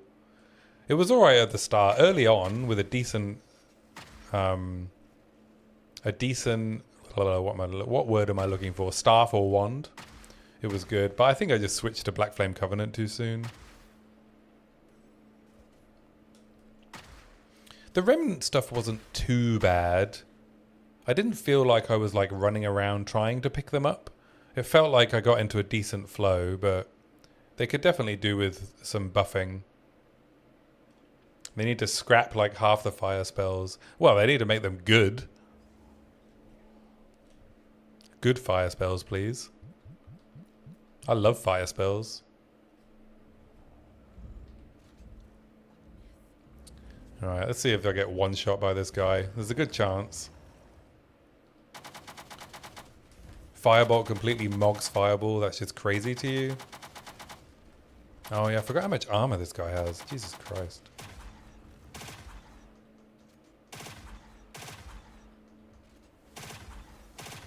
Should I just, I'm just not going to bother breaking his armor. I'm just gonna kill him with HVR.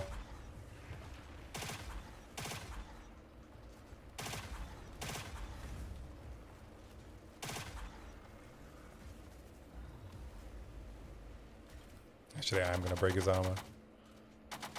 I think it is still quicker.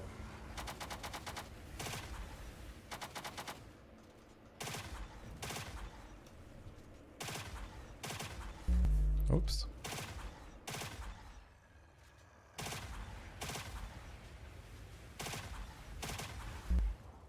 Here we go.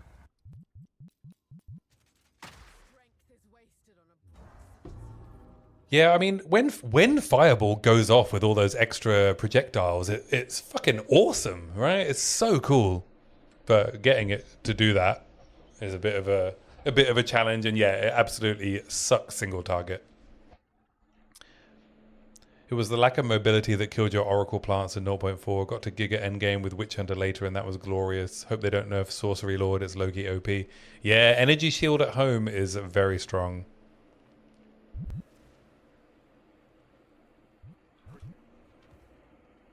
I think if anything, at least armor evasion is going to get a buff, right? Mark said in the Q&A that armor evasion is getting buffed.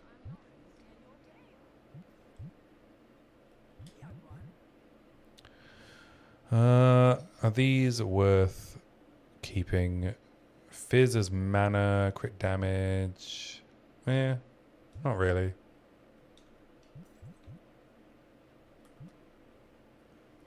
Armor, lightning rares. Yeah, we can take this though. That's pretty good.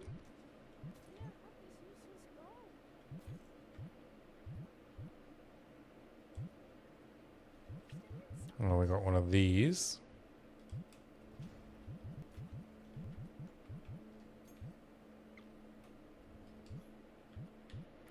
Should we just quickly salvage all this stuff?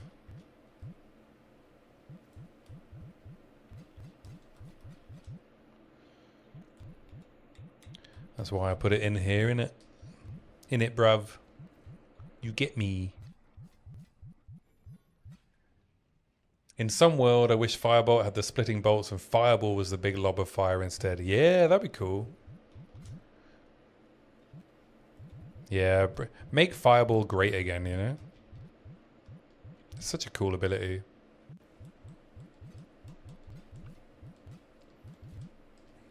Spells just do feel a little bit anemic in this game, don't they? I would like more weight to spells.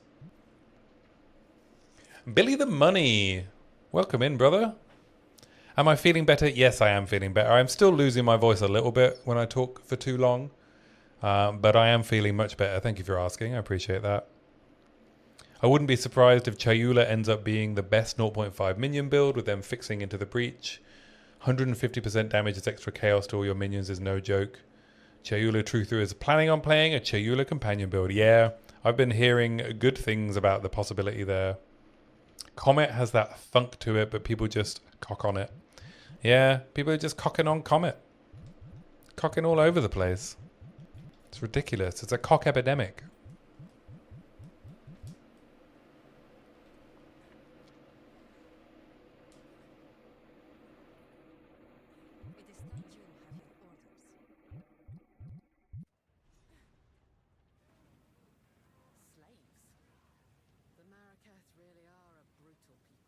Got to stop getting blasting with all these minion stuff. Yeah, I mean, I probably will try a companion build out at some point. In 0.5, it's gonna be the companion league. All you hear is minions, minions, minions.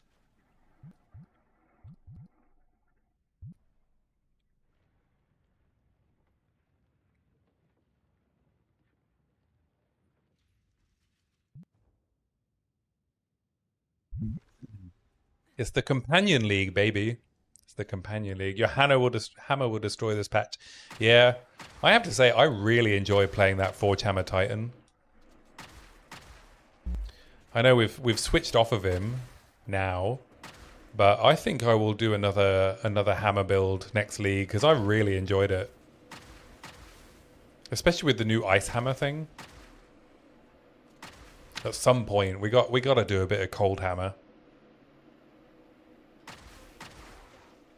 I was surprised how fun like Volcanic Fissure and Forge Hammer was. Like Volcanic Fissure with Forge Hammer and Rolling Slam. It was just really satisfying. It was sometimes a little bit clunky to set up, especially if it was a really mobile boss. That was the only downside. You know, you'd set up your fissures and then they'd move off, and then you'd be like, okay, well, I guess I can't hit them now. Ever since they nerfed Hammer of the Gods, you stopped playing Warrior. Oh, you're a big fan of the big bonk one-shot, eh? Oh, you know what I didn't even get to try on my hammer build? I didn't even get to try Ancestral Cry. I never got round to it.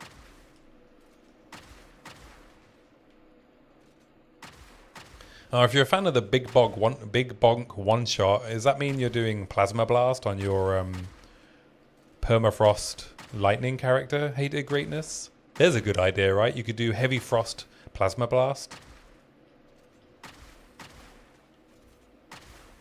There's a big bonk.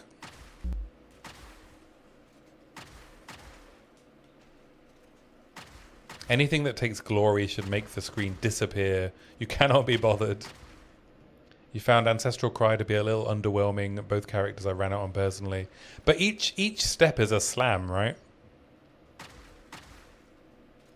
Isn't that how it works?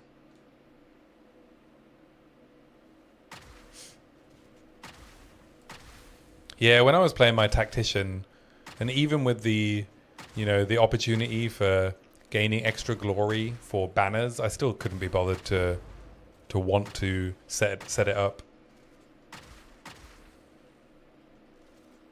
The thing with Plasma Blast is, though, I've only played Plasma Blast on an ailment character.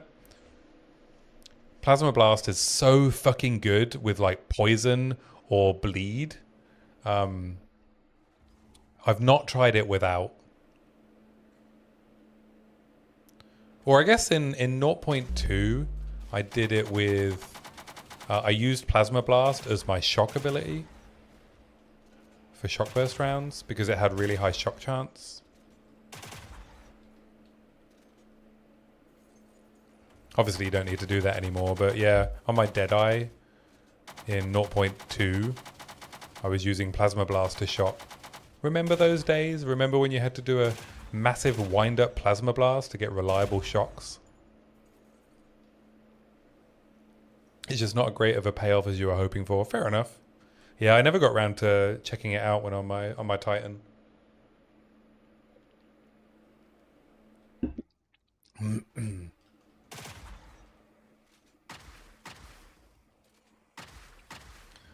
Alright, did we find the dead body? We haven't found the dead body yet.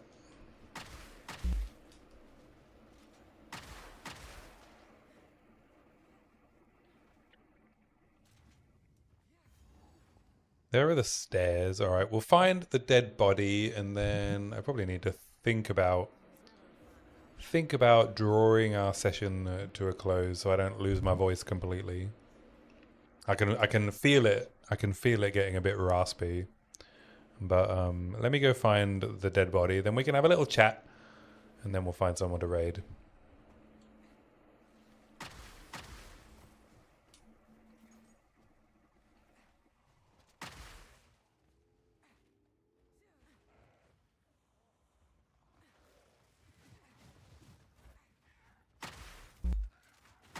Oh, fucking hell. Those vultures hit so hard.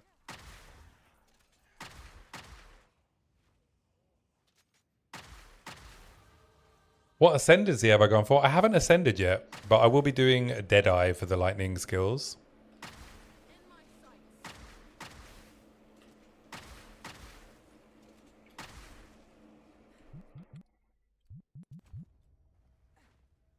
We'll do some galvanic shards, and then someone suggested I try Stormblast Bolt, so I'll be trying that out. Just to gather some intel, you know, on what's a good leveling strategy. Ah, there we go. There's the Fallen Deshar.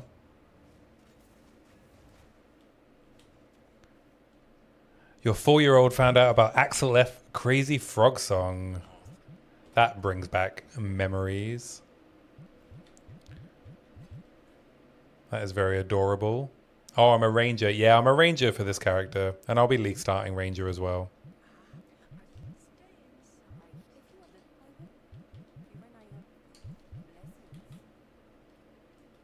I'll be lead starting Poison Pathfinder.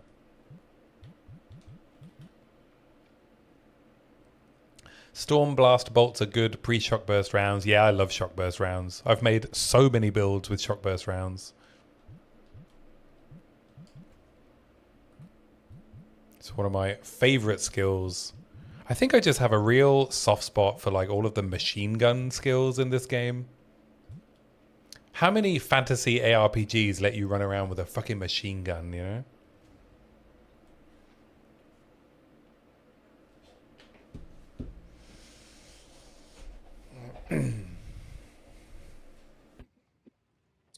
All right, all right, all right, all right. Let's have a little chat before I sign off for the day. We're sticking with shorter Sunday streams for now, but I appreciate you all hanging out.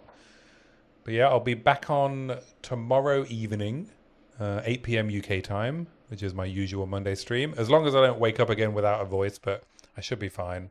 I'm feeling a lot better. You want to go for Stun the World Tactician? Yeah, Tactician's really fun for any immobilization stuff, eh?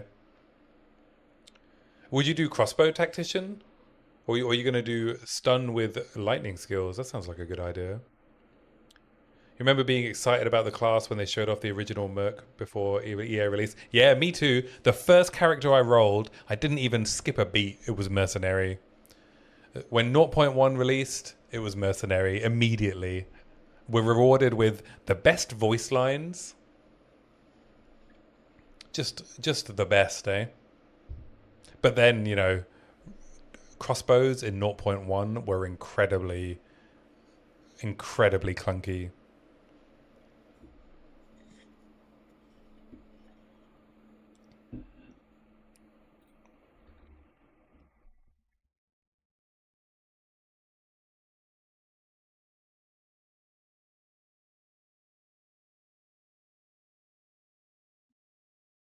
We either head out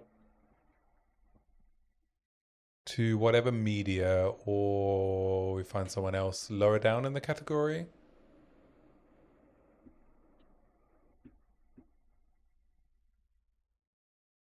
It's probably media. I'll raid out to media today. Maybe in the future we can find some smaller guys to raid out to.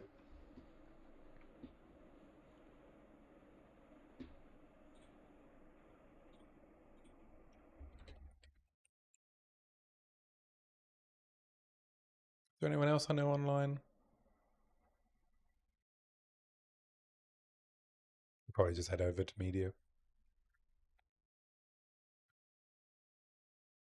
That's how you were for Warrior. Pack one, pick one. Good MTG reference. I like that. Your first ever was a monk, but after 0.2 milli was so bad. Ice Strike getting instant swarmed. Yeah, Melee has been looking for some support, eh?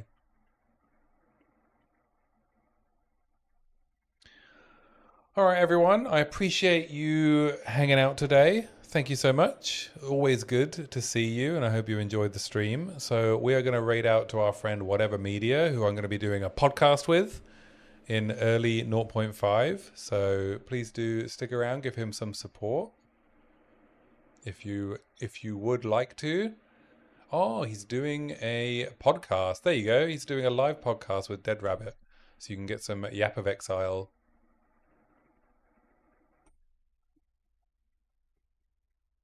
Take care, everyone.